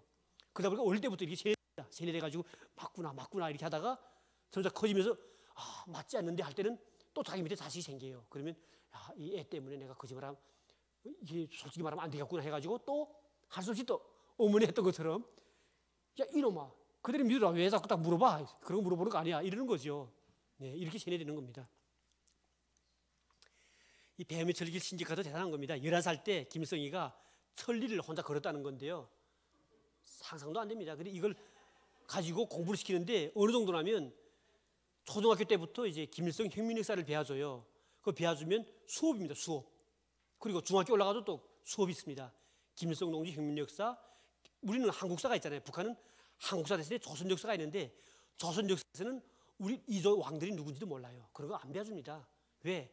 그들을 배워줬다가는 김일성에 대한 우상화가 추락하기 때문에 안 배워줘요. 여기 처음에 오니까 세종대왕이 글 만들었다 그러더라고요. 그래서 뭐 세종대왕 무슨 글 만들었어? 우린 배운 게 북한에서 뭐라고 배워주냐면 우리 민족이 아주 슬기로운 민족이기 때문에 그때 우리 민족이 그러니까 누구 세종대왕이 만든 거 아니고 이런 글을 만드는 이런 전문가들이 있어가지고 만드는 것이다 이렇게 설명했어요. 그래 이게 잘못 배웠는데 와 보니까 느끼는 게 뭐냐면 세종대왕이 그렇게 위대한 걸 말해놓으면 김일성이가 그보다 더 위대하지 못해지는 거예요. 우리는 세종대왕의 동상 있지 않습니까? 북한은 세종대왕 동상 없습니다. 이순신 동상도 없습니다. 왜냐하면 그런 것들을 세웠다가는 김일성 그 위대한 동상들이 그 많은 것들이 색깔이 누렇게 되겠죠. 아무래도 그러니까 그렇게 하는 거고요. 이게 뱀의 철길을 걸지 않습니까? 걸습니다. 애들이. 저도 걸어봤거든요. 혼납니다. 이거. 하루에 보통 70리 걸어요. 근데 걸는데 걸고 나면 들어오면 발바닥이 이제 물집이 생기잖아요. 그러면 물집 생기는 거 어떻게 없애는지 알아요? 어릴 때 선생님이 없애줍니다. 바늘에다가 요도팅크를 실 깨서 붙여가지고 바늘로 이제 꾹 깨서 통과시켜 놓으면 저절로 이제 물이 쭉 빠져나오는 거예요. 다음 날에 그 발채로 그대로 이제 또 양말을 신는데 신을 때 그 양말 안에다가 빨래비누 있죠, 빨래비누. 그걸 막 해가지고 시켜 놓습니다. 근데 그래도 이제 어떤 아이들은 염증이 생깁니다. 그러면 약을 바르는 게 아니고 성냥개비 있잖아요, 성냥개비. 거기서 이제 화약을 뜯어가지고 한 서너 개를 모아가지고 거기다 대고서 불 켜서 딱 해서 태워버립니다. 완전히 살을. 그리고도 걸어야 돼요 이게. 근데 진짜 이게 지금 보면 완전 아동 학대나 같은 거잖아요. 근데 북한에서는 그걸 자기가 수련님 걸었던 길인데 나는 괜찮아 해가지고 아프지 않습니다. 선생님 저도 하겠습니다. 막 서로 발을 막 내대요. 그럼 다 해주는 거예요 이렇게. 정말 우리 한국 학생은 너무 행복하죠. 우리 북한은 이렇게 아무것도 모르고 어릴 때부터 완전히 자기가 그렇게 아동 학대 당하는 걸 모르고 살아왔던 겁니다 이게. 그리고 이 노래를 막 부르는 거죠 이게. 이 노래가 또 천리길 노래가 있습니다. 배움의 천리길 로정은 뭐 이렇게 하면서 하는 거예요. 이게 뭐 팔도구 보평 월탄 화평 뭐 훅수이 저 노래가 있는데 그걸 합창을 시켜요. 왜냐하면 그 로정을 알게끔 만들어 놓는 거고요. 이렇게 우상화 선전은 이렇게 엄청나게 합니다. 여기 보면 이게 중국에서부터 그 중국 건너 월탄서부터 평양까지 나오는 거예요. 이렇게 쭉 걸어 나왔다는 거예요. 말도 안 되죠. 11살 때 우리 집에서 애들을 그것도 혼자서 지금 이게 사진이잖아요. 이게 이 사진이 아니에요. 그림을 그린 건데 이런 그림 가지고 이렇게 했다는 거예요. 11살 때. 우선 사진 보면 11살도 엄청 커 보이잖아요. 어른처럼. 그런데 11살 때 이렇게 혼자서 걸었다고. 지금 와 보니까 그건 거짓이죠. 11살짜리를 부모들이 내놓을 부모가 어디 있습니까? 혼자서 그도. 근데 그 일제시기에 그때 일제시기면 제대로 먹지도 못하는 그 세월에 말도 안 되는 거고요. 이게. 자, 또 신기하는 뭐 여러 가지 많습니다. 이 김일성이가 이렇게 중국의 아버지가 김형직이가 이제 시간 좀 많으면 제가 좀 더 이야기할 수 있는데 잠깐 말씀드리면 김일성의 아버지는 김형직이가 있었습니다. 근데 김형직은 의학대학을 다니지 않았는데 세브란스 옛날에는 의학대가 아니고 의전으로 돼 있는데 그 졸업증을 가짜를 만들어 가지고 의사를 했습니다. 간판 걸어놓고. 근데 그 한 것 자체가 왜 했냐면 그 당시에는 마약 있잖아요. 마약 장사꾼들이 많아가지고 마약을 팔고 사고 하는 게 의원 간판 걸어가지고 몰래 마약을 가지고 장사를 많이 했습니다. 지금 자료 보니까 김영지가 마약 장사를 많이 하다가 결국은 일제 경찰에도 이제 잡히고 중국 경찰에 잡혀서 감옥 생활도 했습니다. 그 북한에 가면 김영지가 감옥에 있을 때 김일성이 엄마였던 간방석이가 같이 가서 면회 갔던 사진도 이제 그림도 있습니다. 그리고 여기 보면 김일성이가 소년 독서에 기대선 반대 투쟁 뭐 이런 것도 했다고 하는데 사실 이것도 다 거짓입니다. 북한은 이걸 다 그대로 믿다가 제가 와서 너무 궁금해가지고 계속 자료를 찾아보고 하다 보니까 찾아냈습니다. 아마 여러분 중에 우리 대한민국에서 해군 초대 총장 하셨던 분이 아마 손원일이라고 하시는 분 아마 아시는 분 있을 거예요. 그분의 아버지가 손정도 목사였는데 그 목사가 김일성이 아버지가 먼저 죽은 다음에 그때 이제 데려다가 집에서 당분간 좀 키웠습니다.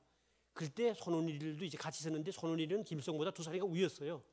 근데 그때 김일성이 말고 손원일이가 했던 그 조직들을 소년 독서에도 자기가 했다고 거짓말한 거예요. 근데 후에 그걸 증언하는 자료가 다 나왔습니다. 이게 이렇게 김일성은 남한 자료를 다 지금 자기가 했다고 거짓말한 거죠. 여기도 보게 되면 이렇게 김일성이가 지금 기내선 철도 부설 투쟁, 그러니까 길림서부터 북한의 해령까지 철길을 일제가 놓는 걸 반대하는 투쟁을 도시지도했다 했는데 그것도 김일성이가 한 건 아니고요. 그 당시에 다른 친구들이 했던 걸 가지고 자기가 했다고 거짓말한 건데 북한은 이거 다 진짜로 믿었습니다. 근데 와 보니까 하나부터 10가지인 게 아니라 하나부터 100까지 뭐 다 100% 거짓말인 거예요 이게. 자, 북한에 영화가 있습니다. 이런 영화 혹시 조선의 별 본 분 있나요? 혹시 여러분들 난 보라는 이야기는 안 하겠는데 유튜브에 북한 애들이 이걸 올려놨습니다. 근데 그걸 보게 되면 김일성이가 완전히 그 당시에 진짜 애국적으로 목숨 바쳐서 투쟁했다고 다 나와 있습니다. 여기 지금 이 사진들 있잖아요. 이게 김일성이가 지금 이렇게 무장을 들고서 우리가 싸워야 된다 했다는 건데 거짓말이에요. 무장 들고 싸운 게 아니고 김일성이가 중국 공산당이 1925년도에 우리 조선공산당이 해산됐지 않습니까? 알죠? 그거는 일제에서 해산되니까 그 당시에 우리나라에는 공산당 조직이 없었습니다.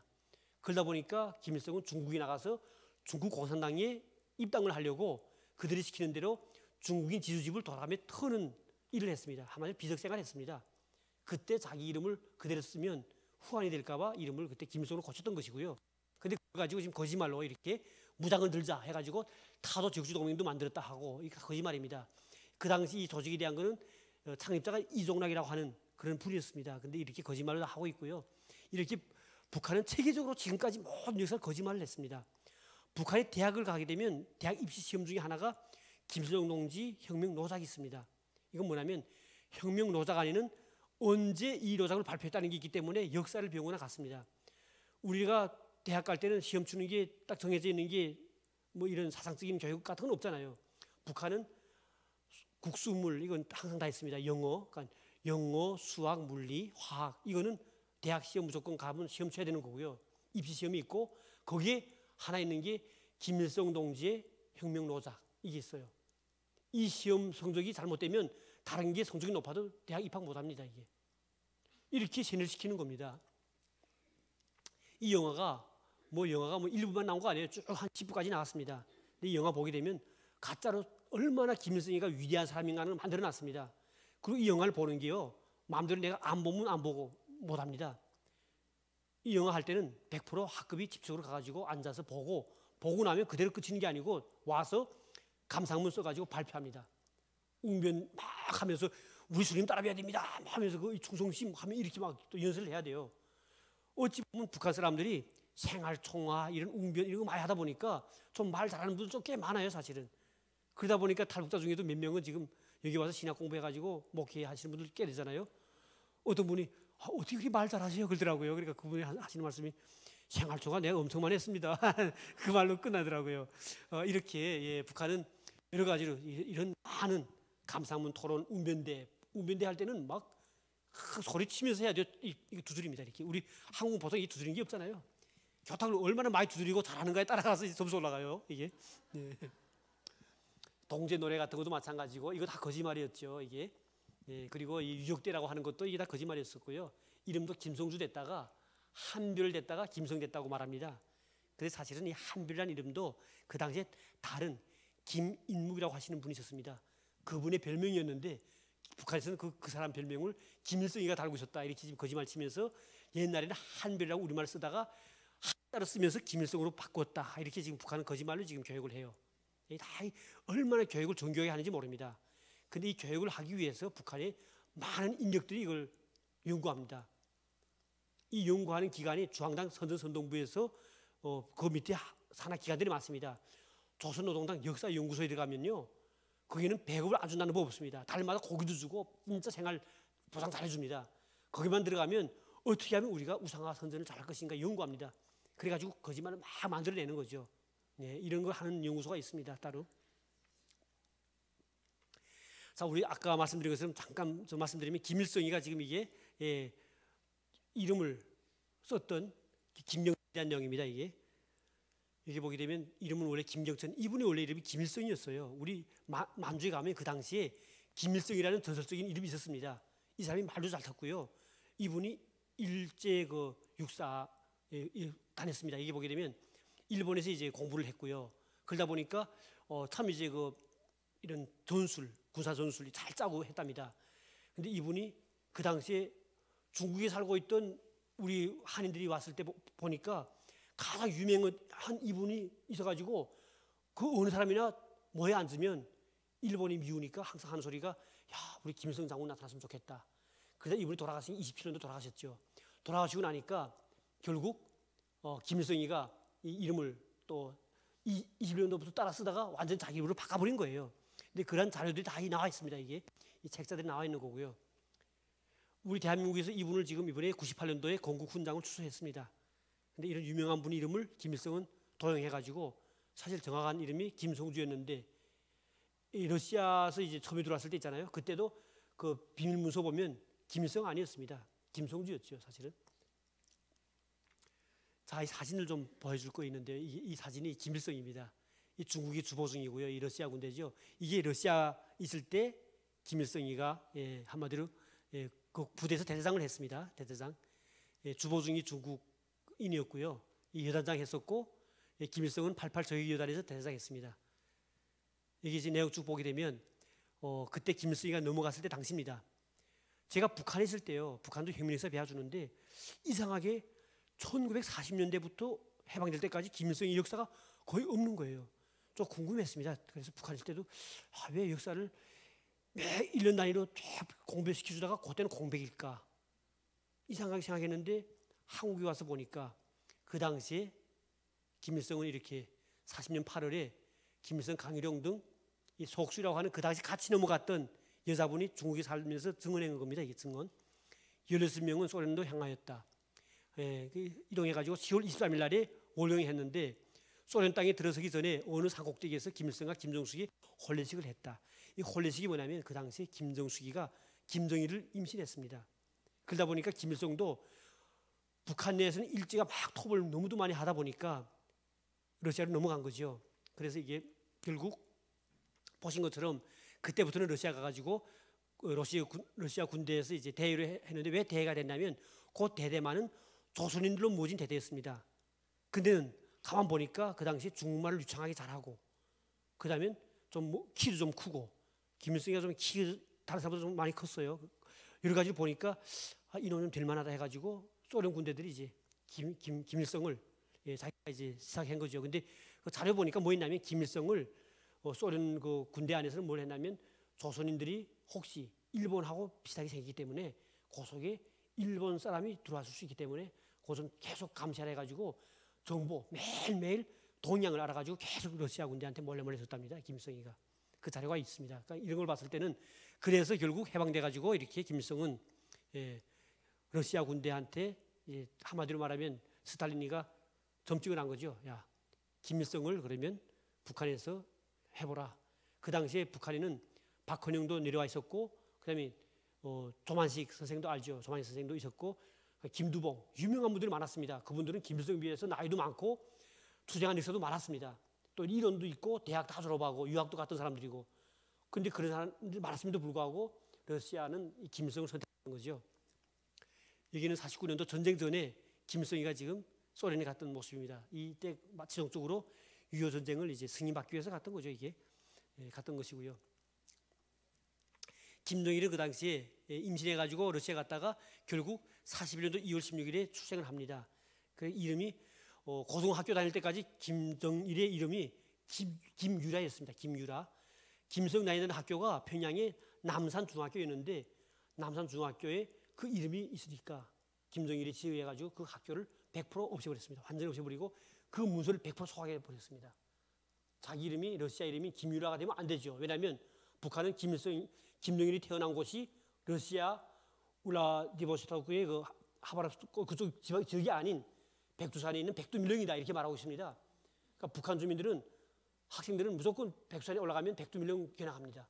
그 보면 김일성이 태어났다는 초가집도 있어요. 이게 다 거짓말인 거잖아요. 근데 그걸 알까봐 이렇게 김유라라는 이름이 공개될까봐 다 없애버린 겁니다. 이게. 북한에 지금 뭐 김일성과 함께 러시아 군대에 가 있던 사람들이 북한 정권 수립해가지고 고위 간부를 다 했습니다. 88 저위旅단 출신들입니다. 러시아 소련군에서. 여기 보면 김일성도 대대장 했다가 러시아 대위급, 이게 다 지금 러시아 군대 군사 직급 친구입니다. 이게. 그랬던 사람들이 다 이제 이거 출생 연도고요. 러시아 군대 직위였습니다. 이게 군사 직위였는데 그 이후에 수상, 서기장, 해군사령관, 사단장 다 북한의 보위성, 부상, 인민무력부장 다 그들이 다 끼쳤던 거죠. 그런데 문제가 있는 게 뭐냐면 이들은 대학도 못 졸업했습니다. 거기다가 오직 우리 남한에서 올라온 파, 만주파, 그다음엔 국내파 이런 사람들이 다 대학 졸업했기 때문에 그들을 제압하려고 하니까 그 다음부터는 다른 한 가지 방법밖에 없었습니다. 그 방법이 바로 숙청이었죠. 숙청. 그러니까 한마디로 말하면 이 무시한 인간들이 한마디로 자기네 권력을 유지하기 위해서 다른 사람들을 완전히 죽이는 거로 나가는데요. 하다가 해도 되죠. 쉬는 거. 자, 그러면 이번에는 북한의 숙청 역사를 좀 보기 시작하겠습니다. 자, 김일성입니다. 이게 아까 나왔던 그 표에 있던 리스트에 있던 사람들은 다 이제 김일성파, 88 여단파입니다. 그다음 남조당파, 박헌영을 비롯한 남조당파가 있었습니다. 그리고 이 밑에 보게 되면 국내파, 이거는 중국 만주에서 싸운 것이 아니라 북한 국내 안에서 일제반대 싸우면서 감옥 생활도 하고 다 서대문 형무소 다 잡혔던 사람들이에요. 사람들이. 그리고 여기 김두봉과 무정장군이라고 하는 사람들, 김무정입니다. 무정. 이 사람들은 중국 공산당에 입당해가지고 중국 팔로군, 중국 군대에 이제 생활하다가 북한에 나왔던 사람들입니다. 그다음에 소련파들 또 있습니다. 이 소련파는 북한의 이런 군대 아니라 모스크바 쪽에서 대학 공부하고 이론적으로 공부를 하면서 러시아 쪽에서 당 간부를 하던 그런 사람들이었습니다. 그러니까 이런 파들하고 이제 견제해야 되는데 김일성 그 당시에 보니까 자기가 제일 세력이 약했죠. 약했기 때문에 어떻게 할 것인가 했는데 그때 소련이 밀어준 겁니다, 사실은. 그러다 보니까 이 무성 장군이 이런 내용이 있습니다. 이 무성 장군이 중국에 있을 때도 엄청 이제 파워가 셌고요. 군사가 하다 보니까 김일성을 막 욕한 게 이 사람밖에 없었습니다. 그 당시에는. 무슨 말까지 했냐면 해방되고 나서 나는 북한의 고향이니까 가서 무조건 나는 북한에 있는 그 군대를 자기 총책임지는 그 군사 대장이 되겠다. 그리고 들어왔어요. 들어왔는데 그때 혼자 온 게 아니라 거의 한 2,000명 되는 중국에 있는 그 우리 한인 이런 중국 군대들을 다 데리고 왔습니다. 그리고 왔는데 와 보니까 판이 달라진 거예요. 김일성이가 소련 군대가 딱 해가지고 항상 김일성이를 좋은 차 줘가지고 항상 그 경호시키고 자기들한테는 경호도 없고 하다 보니까 한 번은 술 마시고 막 우리가 얼마나 풍산노숙했는데 러시아에 가서 바다나 먹다 온 것들이 지금 완전 판을 치고 있다 해가지고 그래가지고 무정장군도 결국 후에 숙청됩니다. 이게 박헌영도 마찬가지잖아요. 북한에서 이런 말 많이 합니다. 남한 공산당들이 이제 그때 김일성의 위대성을 알고서 다 찾아왔다 이렇게 말했어요.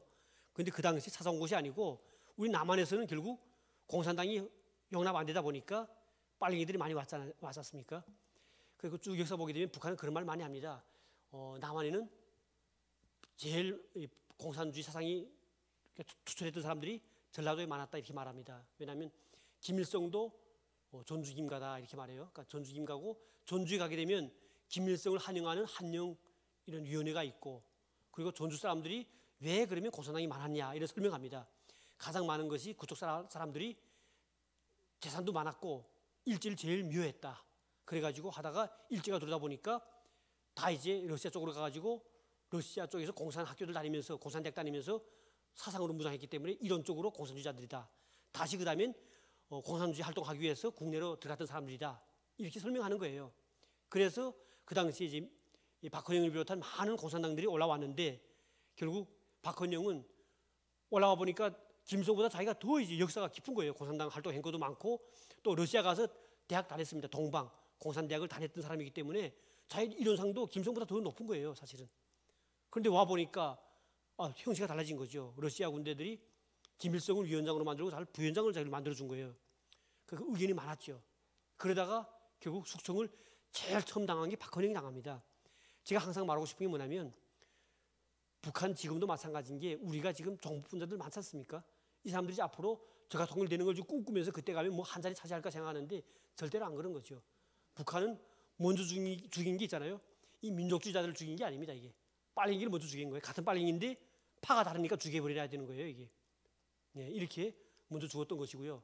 그 이후에 이제 또 연안파도 죽이고 다 죽였습니다. 이 역사를 보게 되면 자 여기 숙청 역사가 다 쭉 나옵니다. 나오는 게 소련파도 숙청됐고요. 요 전에 박헌영은 이미 전에 허가에 숙청하기 전에 다 잡아뒀습니다. 잡아들였던 상태고요. 쭉 숙청합니다. 연안파 숙청하고 중국파 숙청하고 쭉 하는 과정에 67년도 마지막으로 갑산파라고 하는 국내파를 숙청합니다. 이 갑산파라고 하는 게 갑사이라는 말 들어봤죠? 삼수갑사 말 들어봤나요? 이조시기에 제일 추방지가 제일 험한 데가 삼수갑사였습니다.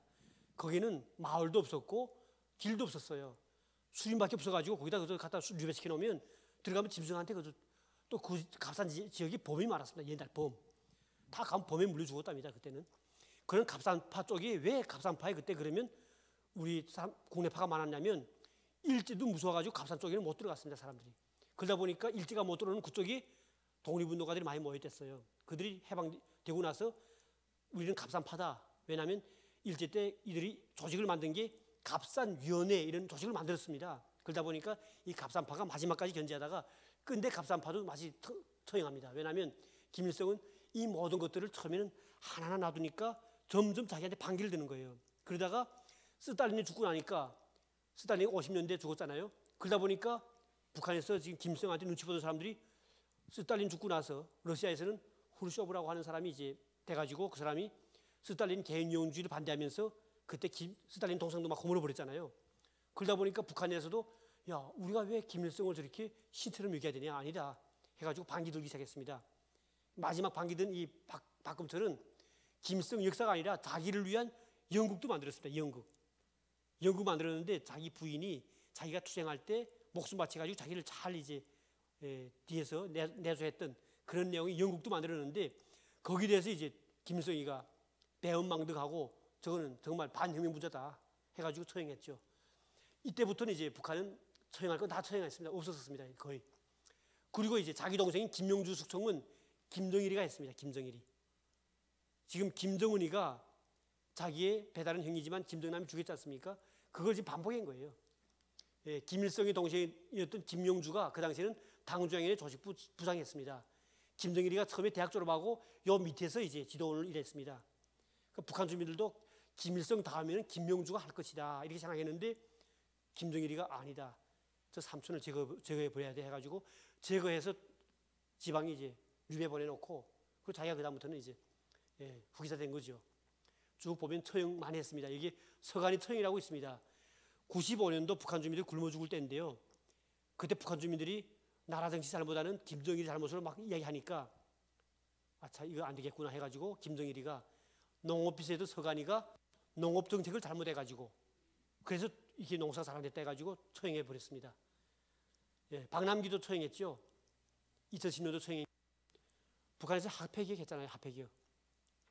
자기가 해놓고 북한은 누가 간부가 자기 마음대로 못합니다. 딱 그 위에 김일성이나 김정일이 딱 해야만 되는 건데 자기가 해놓고는 반발이 심해지고 잘 안 됐으니까 박남기가 거저 죽이지 않습니다. 미국의 고용 간첩이었다. 알고 보니까 그래서 이렇게 나쁘게 정책을 만들어 가지고 이렇게 한 것이다 해가지고 다 죽인 거예요. 이렇게 지금 숙청을 계속 해왔습니다. 쭉 보면 지금까지 연결되어 오다가 김정은이가 지금 장성택을 죽였는데 포악성이 있어서는 김정은이가 제일 최고입니다. 저희가 있을 때는요 북한에서 처형하는 거 보면 그저 간단하게 그저 총으로 쏴 죽이기 했습니다.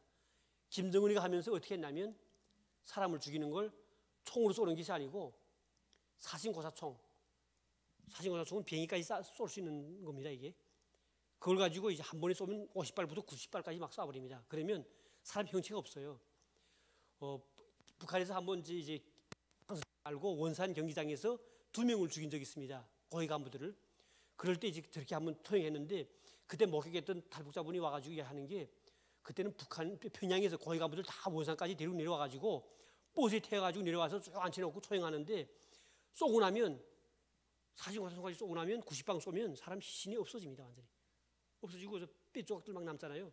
그러면 이제 와서 쓰레박 가지고 이제 피자를 담아가지고 마에다 넣어가지고 가져간답니다. 근데 그 정도 되는데 이 장성택이는 죽이고 나서 화염 방사기라는 걸 알잖아요. 화염 방사기. 불을 뿜어가지고 다 태워버리는 방사기 가지고 마지막에 처리해요. 이게.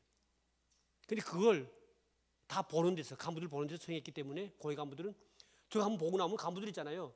보고 나서는 바지다가 오줌 다 싼대요. 막 긴장하고 막 떨려가지고 이렇게 처형합니다. 이 숙청하는 방식이 이러기 때문에 북한 주민들 자체가 그 포악성과 공포 때문에 꼼짝 못하는 거죠. 이 북한 인권이 이렇게 위험한 수준까지 왔음에도 불구하고 지금 우리 현 정부는 지금 뭐 북남회담 하면서도 한마디 말도 못하고 있어요. 지금 남북회담 할 때. 국내파 처형할 때 이게 박헌영이었습니다. 박헌영. 이게 따라다녔습니다. 전쟁 전에 전쟁 일어나기 1년 전에도 박헌영이가 김일성 따라서 러시아까지 갔습니다. 근데 그때도 보니까 위원장 아닌 부위원장이니까 김일성은 이렇게 사일할 때 앞에 서 있고 뒤에서 지금 따라다니는 신용을 했고요. 여기 김책이라고 하는 사람입니다. 북한에서 이공계 대학 중에서 가장 높은 대학이 김책공업종합대학인데 바로 이 김책 이름 딴 거고요.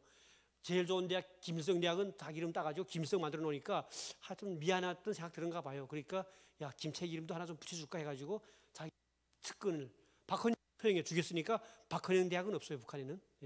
이렇게 김책 대학 있고 김일성 대학 있죠.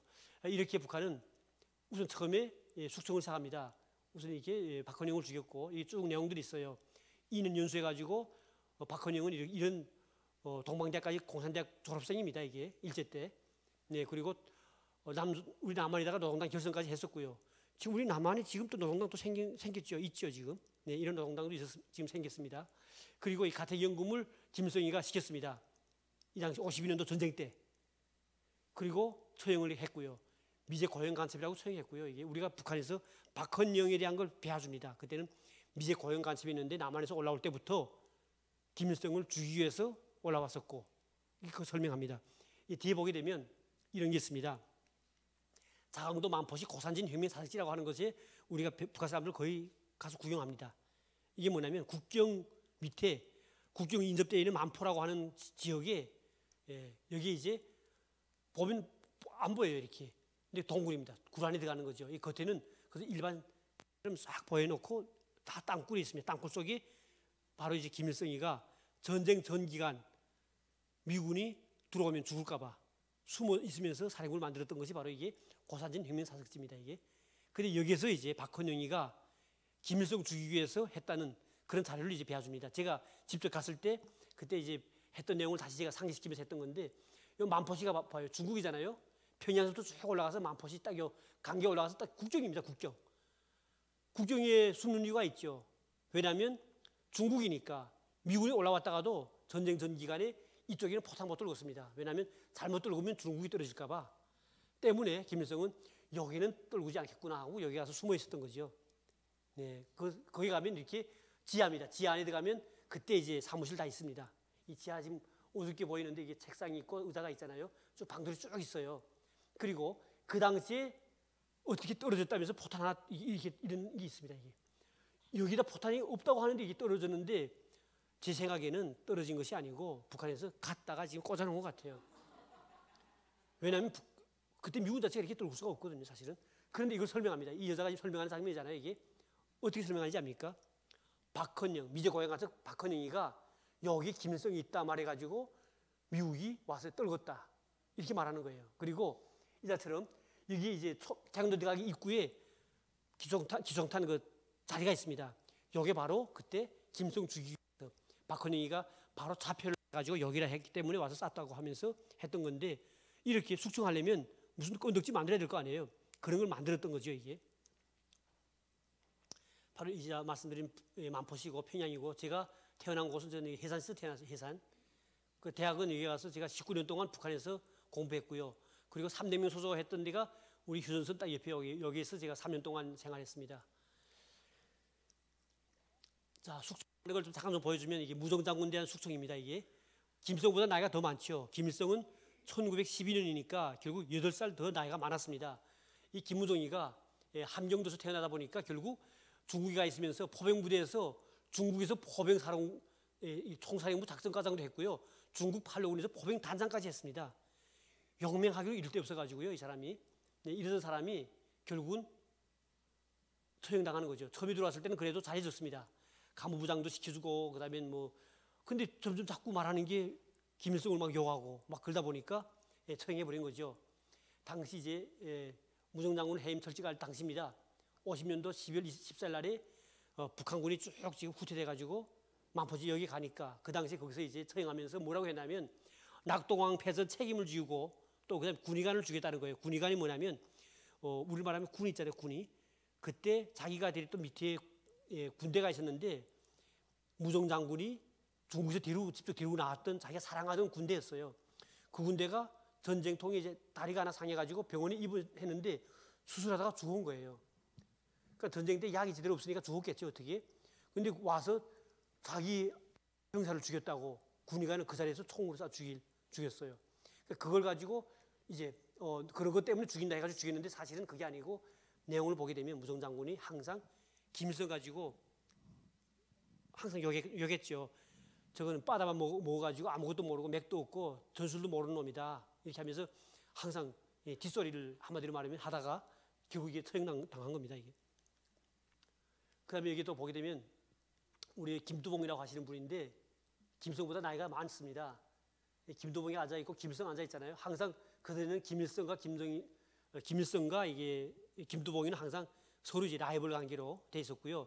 러시아에서 처음에 위원장도 먼저 이 김두봉한테 졌습니다. 노동당 당수였어요. 처음에 해방돼가지고. 그리고 이게 사진 찍은 거 보게 되면 알 겁니다. 러시아 장교가 있고 여기 김두봉이 좀 키 작지만 서 있습니다. 이렇게. 김책이가 밀려나 있잖아요. 김책이 오히려 이렇게 지금 밀려나 있고 김일성과 김두봉이가 이렇게 양쪽 서 있는데 그 당시 김두봉이가 당수였습니다. 당수가 됐고요. 북조선 노동당 당위원장도 했습니다. 종합대학 초대 총장이었습니다. 이렇게 됐던 사람인데도 불구하고 왜 죽였냐면 오히려 이론이 밝고 주위에 사람이 더 많고 세력이 세다 보니까 머리를 때려버린 거예요. 이렇게 그러니까 죽여버렸고요. 이렇게 마지막에 이 사람이 추방돼 가지고 61년도에 사망할 때 그때는 먹지 못해서 거지 행각을 했답니다. 추방돼 가지고.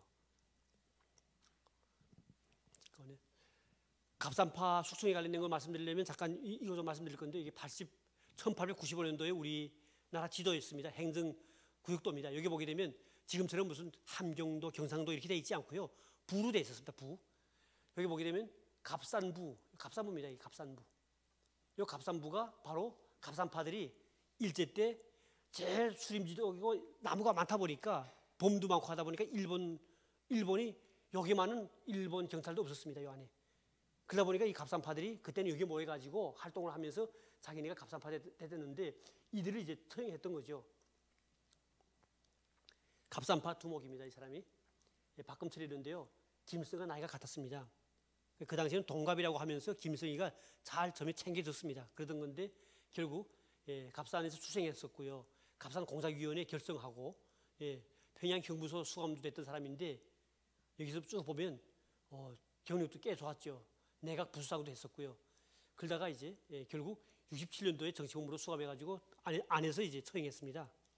이 사람 처형한 것이 마지막으로 이제 김일성이가 처형하면서 그 당시까지만 해도 김일성은 지금처럼 수령이 아니고 수상이었어요. 수상. 그때 어른들은 뭐라 했냐면 김일성 수상님 그랬어요. 그러다가 제거해버리면서 그 당시에는 위대한 수령 이런 말도 없었습니다. 딱 제거해진 다음부터는 북한은 유일 독재가 생긴 거예요. 그때부터는 앞에 김일성 이름 앞에 위대한 수령, 경애하는 뭐 아버지 이런 말이 붙은 거죠. 여기 김영주가 이제 김일성처럼 비슷하게 생겼죠. 동생입니다. 동생인데 이것도 결국 김정일한테 떨어져 나간 겁니다. 보면 김일성보다 8살 어리고요. 요 가운데 김철주가 있습니다. 그거는 일제 때 벌써 먼저 죽었어요. 죽고서 지금 형제가 밖에 없는 동생이었는데 이런 동생을 72년도에 벌써 김정일이가 벌써 제거합니다. 이렇게. 김성애는 김일성의 후처입니다. 김종숙이라고 하는 여자가 같이 살다가 49년도 죽고 나서 그때부터 김일성이가 데리고 살았는데 결국 마지막에 이 여자가 김평일을 낳잖아요. 이복 동생이 김평일 낳았다는 이유로 해가지고 김정일이는 이 여자가 그 다음에는 김일성 옆에 붙지도 못하게 했습니다. 인생을 마지막에는 가까이서 못 살았죠. 근데 이 여자가 처음에 김일성이가 후기자가 되기 전까지만 해도 북한에서는 여맹위원회라고 있어요. 여맹위원회. 우리 말하면 주부들 있잖아요. 주부들. 북한은 주부들도 조직생활이 있습니다. 주부들도 동네 가게 되면 집에 노는 주부들도 여맹위원회가 있고요. 주마다 모여서 생활총합니다. 집에서 노는 주부들도요. 근데 그걸 총책임진 중앙의 여맹위원장을 이 여자가 했던 거예요. 이게. 이 여자가 조선민주여성 중앙위원장까지 했죠. 그러다가 76년도에 김정일이가 확실하게 자기가 후계자 되면서 다 이제 제거해버립니다. 이게.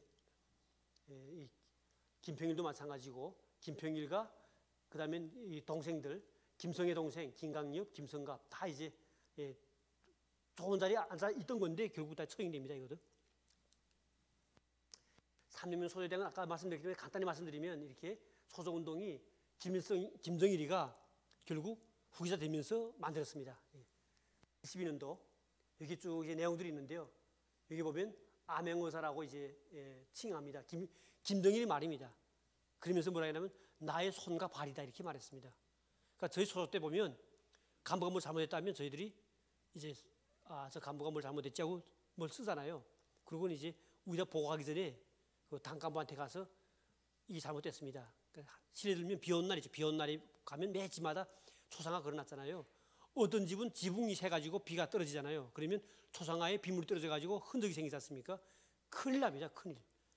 근데 그걸 이제 다니면서 검열합니다. 검열해가지고 이 동네는 당간부가 잘못해가지고 개인 집들에서도 이렇게 유대성 모시는 사업을 잘못했다 해가지고 이제 문서를 쓴 걸 가지고 보여주면 이 당간부가 막 빕니다. 콜리게 같은 대학생들한테 3년 소조니까 암행의사니까 잘못했으니까 좀 이번만 좀 용서해달라고. 그리고 그날에 가만히 있는 게 아니라 저녁에 식사를 조직했습니다 하고 또 옵니다. 그러니까 자기가 오는 게 아니고 밑에 당 간부 지도를 보내요. 따라가 보면 개 한 마리 잡아놓고 돼지 잡아놓고 해서 잘 차려놓고 그러면서 이제 또 사업을 하는 거예요. 좀 제발 좀 우리가 보고하지 말아달라고. 보고하는 순간이면 당간부가 그 순간에 저리 설직돼가지고 심하면 추방까지 되고 더 심하면 정치적으로 문제돼 가지고 정치범 총수까지 갈 수밖에 없어요. 이렇게 소수라는 게 무섭게 활동했던. 지금도 김정은이가 김정일 때는 김정일이가 야 소수가 뭐래? 이제는 소수 나가서 아무것도 하지 말고 기술혁신은 하라 그래. 기술만 하라 그랬어요. 근데 갑자기 김정은이가 되면서 김정은이가 3년 수를 또 떠들었습니다. 그래 이렇게 여성자대로 했잖아요. 김정은이가 또 다시 이제는 자기가 젊었으니까 어린 친구들이 나가서 나이 많은 사람들을 좀 쥐락펴락하게 만들려고 했던 거예요. 그러니까 북한이 지금 요즘 최근에 들어온 친구들 말하는 거 보니까 젊은 간부들이 많아져 가지고 오히려 자기네 선배들 간부들을 막 호령질하고 막 그러고요. 그리고 더 높은 직위에는 젊은 간부를 올려놓고 나이 많은 간부들을 내려서 그 밑에서 일하게 만들고 이렇게 한대요. 그러니까 이 시스템이 뭐냐면 김정은이가 자기가 지금 그렇게 하니까 아래도 다 그렇게 하게 만드는 거예요 지금 이게. 이 3대명 소들이 지금 이게 밤에 이렇게 촛불인지 횃불인지 들고 지금 하죠. 우리 많이 했습니다. 북한에 있을 때. 저는 지금 항상 촛불 보면 야 우리 북한 할 때 어떻게 그대로 모방하고 하냐. 너무 신통해요. 이렇게 촛불 있잖아요. 밤에는 3대명 수행해서 친일에 그리대가 되자 하면 친일에 그리대 친일에 그리대 막 왔다 갔다 이렇게 해요. 이게. 근데 이게 와보니까 이게 딱 신통이 딱 같이 하더라고요 지금. 이렇게 이게 사상 문화혁명이죠 이렇게. 정적 수총무 다 아시기 때문에 잠깐 말씀드리면 이렇게 김정일이는 그래도 자기 동생을 지금 보면 김정은이가 어때요? 김여정을 꽤 잘 챙겨주잖아요. 김정일도 진짜 이 김정일 잘 챙겨줬습니다. 김성 종합대학 졸업했어요. 이 김정일도. 북한은 김정일, 김경희, 김평일이 다 북한 김부자 가족 자녀들은 모두 다 종합대학 졸업했거든요. 대학 가니까 종합대학 가게 되면 김성 종합대학 잡지가 따로 나와요. 제가 입학했는데 거기 제일 뒤에 모범 학생들에 대한 사진 나오는데 김영희가 있더라고요. 그러니까 저희 입학하기 한 몇 년 전에 나갔는데 근데 그런 김영희를 그렇게 사랑하던 김영희를 김정은이가 무참하게 밟아버렸잖아요. 지금 상상도 못하는 거죠 사실은. 김정일이가 아마 지금 그 상태에서 마른 미이라 상태 됐지 않습니까? 그 미이라도 좀 생각할 수 있다면 지금 분노해가지고 아마 김정은을 아마 베를 거예요 사실은. 김정남이 죽인 것도 마찬가지인데 참 이것도 참 뭐 우리는 상상도 못합니다. 북한 사람들은 이 충격이 엄청 컸습니다. 장성택이 죽고 나서 북한 주민들이 다 패닉 왔습니다. 어떻게 죽지? 장성택이라는 게 그 위력이 대단했습니다. 장성택 하면요 김일성처럼 막 이겼어요 사람들이. 권력이 있었기 때문에. 왜냐하면 당조영인의 행정부장이면 우리를 말하면 재판소, 검찰소, 경찰 다 책임진 사람이에요. 그러다 보니까 이 사람은 군부까지 책임졌어요. 군대 안에 있는 보호사령부 다 책임졌어요. 그러다 보니까 장성택이 나타나면 사람들이 마주 보지도 못했어요. 그런 사람이 순간에 완전히 잿가루 되고 말았지 않습니까? 그러니까 그 얼마나 김정은이가 바빴으면 얼마나 자기의 체제에 위험을 느꼈으면 저렇게 했겠냐 하는 걸 알 수 있고요. 그걸 통해 보면 우리가 무슨 생각들 하면 김정은이가 뭔가 불안해하는 게 확실하구나 하는 건 우리가 느낄 수 있는 거예요. 여기 우리 말레이시아에서 지금 그 생화무기 관련된 건데요. 그 잠깐 그 말씀드리면 북한의 생화무기 수준 좀 잠깐만 좀 말씀드릴게요. 제가 북한에 있을 때 생화무기만 말씀드리고 좀 쉬다가 또 좀 다시 하는 걸 할 겁니다. 제가 생물학부 졸업하다 보니까 저희 대학 다닐 때 저희 친구들도 이제 같이 공부하는 친구들 중에 군대 제대되고 오는 친구도 있지만은 제대 안 되고 오는 친구 있습니다. 그걸 현역이라고 합니다. 현역군인. 그러니까 군대 현역이지만 대학 공부하는데 위탁해서 옵니다. 그 부대 중에는 북한의 화학무기라든가 생화무기 만드는데 그다음에 원자력 무기 만드는 그쪽에서 오죠. 우리 생물학부에는 북한 군부대 안에 화학국이 있습니다. 화학국. 그 화학국에서 복무하던 기술자들이 와서 공부합니다. 그리고 가는 거예요.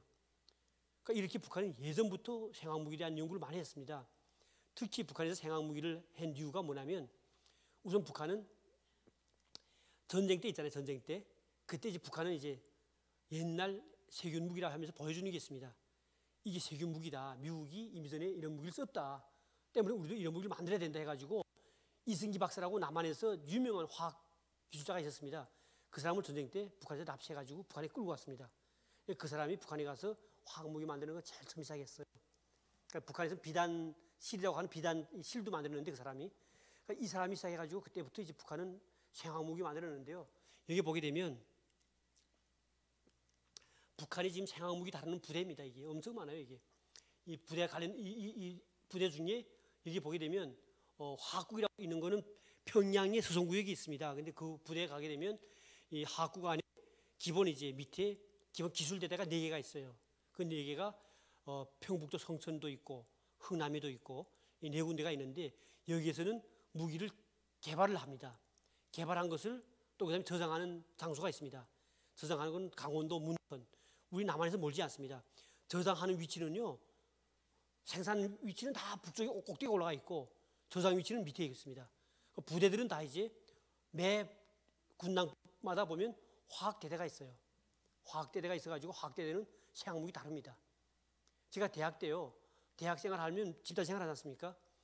집단생활 하면 대체로 무좀이라는 게 좀 많이 생기곤 했었어요. 그래 병원에 가서 처방 받아가지고 대학병원에서 받아도 무좀약이 약국도 잘 낫지 않았었는데 저희 학급에 아버지가 북한에 사호 창고라는 게 있거든요. 사호 창고는 각 지방마다 다 있습니다. 전쟁이 일어나면 거기서 물자 꺼내다 씁니다. 그게 아버지가 다니는 고위 간부 자식이 있었는데 그 친구 하루는 집에 갔다 왔는데 이 연고를 가져온 거예요. 연고를 보니까 연고가 반생학 제제 연고였어요. 그게 밤색깔로 된 건데 아연도로 되게 아주 쭉 짜서 이제 나오는 건데요. 화학무기 다루는 부대 사람들이 전쟁 때는 방독면 쓰고 드러난 부분에다가는 그 약을 바릅니다. 그러면 약을 다루어도 물집도 안 생기고 살이 못쓰게 안 되는 거죠. 그런 연고가 있었는데 그걸 가져온 거예요. 약이 냄새가 엄청 셌습니다. 근데 그걸 한 번 바르니까 무좀이 완전히 없어진 거예요. 그러니까 이미 전에 그런 것도 목격했고요. 그리고 평양의학대학 가게 되면 인체 표본실이 있습니다.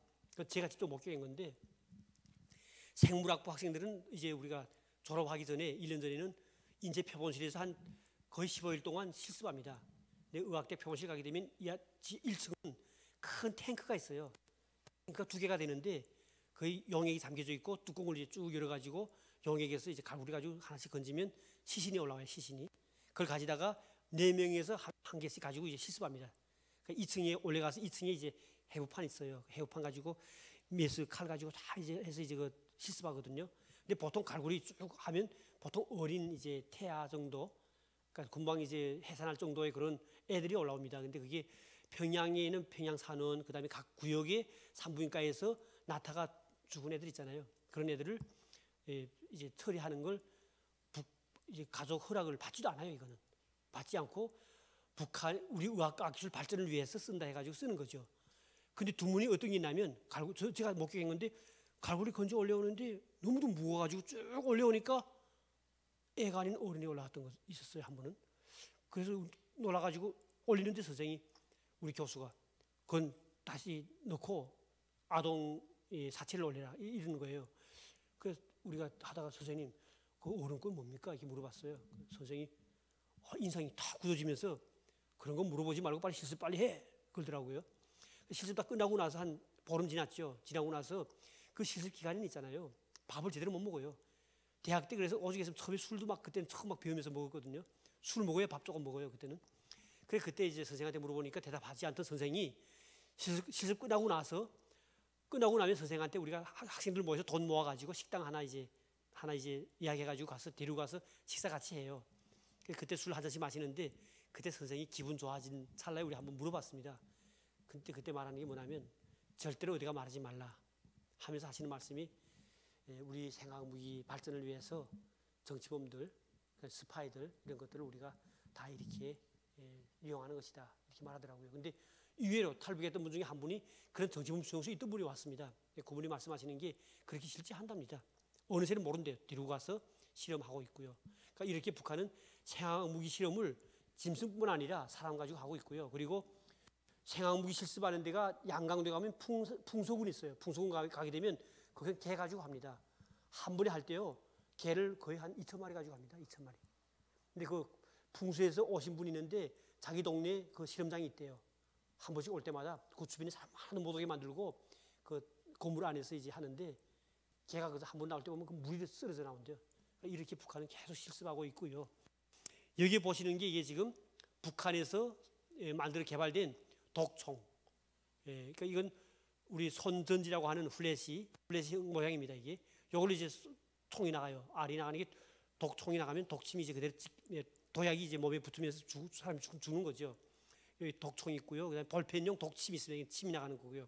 이게 지금 어디 있냐면 우리 경찰청이 있어요. 지금 이게 북한에서 항장의 비서를 죽이겠다고 또 전단을 뿌리던 박상학이 죽이겠다고 북한에서 스파이 내보내는데 잡힌 거예요. 박상학 씨가 그날에 만나자 해가지고 이상하다 해가지고 있는데 박상학 씨는 항상 경호원이 있어요.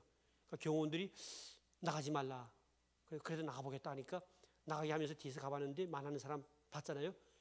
행동거지가 이상해가지고 경호원들이 딱 잡았어요. 보니까 몸 안에 이게 나온 거죠. 압수했습니다. 북한은 이미 전에 생화무기, VX 같은 거는 북한이 엄청 많이 개발 잘 됐지 않습니까? 이번에 그 말레이시아하고 캄보디아 이자들이 얼굴 쑥 발라줬는데도 김정남이가 순간에 죽었잖아요. 그러니까 그런 약재를 비롯해가지고 이 도약 엄청 많이 개발했습니다. 제일 문제가 되는 게 북한이 이제 제재가 심해지면 그러면 그 제재가 심해질 때 돈이 없으면 핵무기나 미사일은 부피가 크다 보니까 팔기 어렵지만은 생화무기는 저런 무기들, 그다음에 앰플로 된 것들 이런 것들은 국제 테러 부대들한테 팔 수가 있어요. 그리고 어찌 보면 우리 대한민국에도 이걸 활용할 수 있다는 거죠. 이게 우리가 각성을 해야 됩니다. 이게 근데 중국이나 일본 같은 경우도 최근에는 모든 국민들이 이제 방독면 준비하고 있답니다. 북한도요. 매 사람마다 방독면 다 있습니다. 학교 가게 되면 대학 때도 보면 우리 연구소도 보면 그 당시 이제 비상함이 다 있어요. 비상함 열면 유사시에 다 이제 쓰게끔 돼 있고요. 그리고 평시에도 반항공 훈련뿐만 아니라 반화학 훈련도 합니다. 훈련할 때는 차 있죠, 차. 트럭에다가 뒤다가 이제 연기를 뿜습니다. 뿜으면서 갑니다. 그러면서 막 영적 울리면 사람들이 마스크 쓰고 다 피해야 돼요. 그런 훈련도 엄청 했거든요, 북한에서는. 근데 한국 와보니까 아무것도 안 해요, 지금도. 뭐.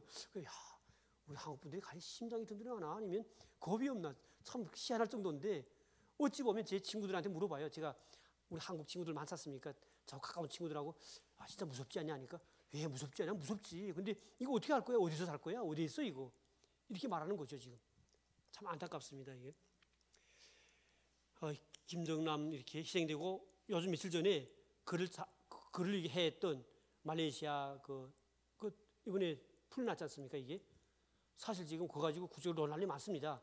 아직도 해명도 안 된 문제고 지금도 풀어놓는 건 아니다 하는데 또 문제가 되는 게 그 나온 애들이 이제는 나오면 북한 애들이 표적됩니다. 북한 애들이 지금 걔들을 죽여야 되죠. 이제. 왜냐하면 나갔으니까 걔들 입 통해서 뭔가 내용이 나올까 봐 이제 죽일 수밖에 없어요. 그러니까 저 애들이 참 불쌍하죠. 죽을 때까지 북한의 그 어떤 이제 테러, 마수에 지금 계속 이제 걸려 있는 겁니다. 이게. 자 이렇게 해서 좀 도중 한 몇 분 쉬면 좋을까요? 한 5분 쉬면 되나요?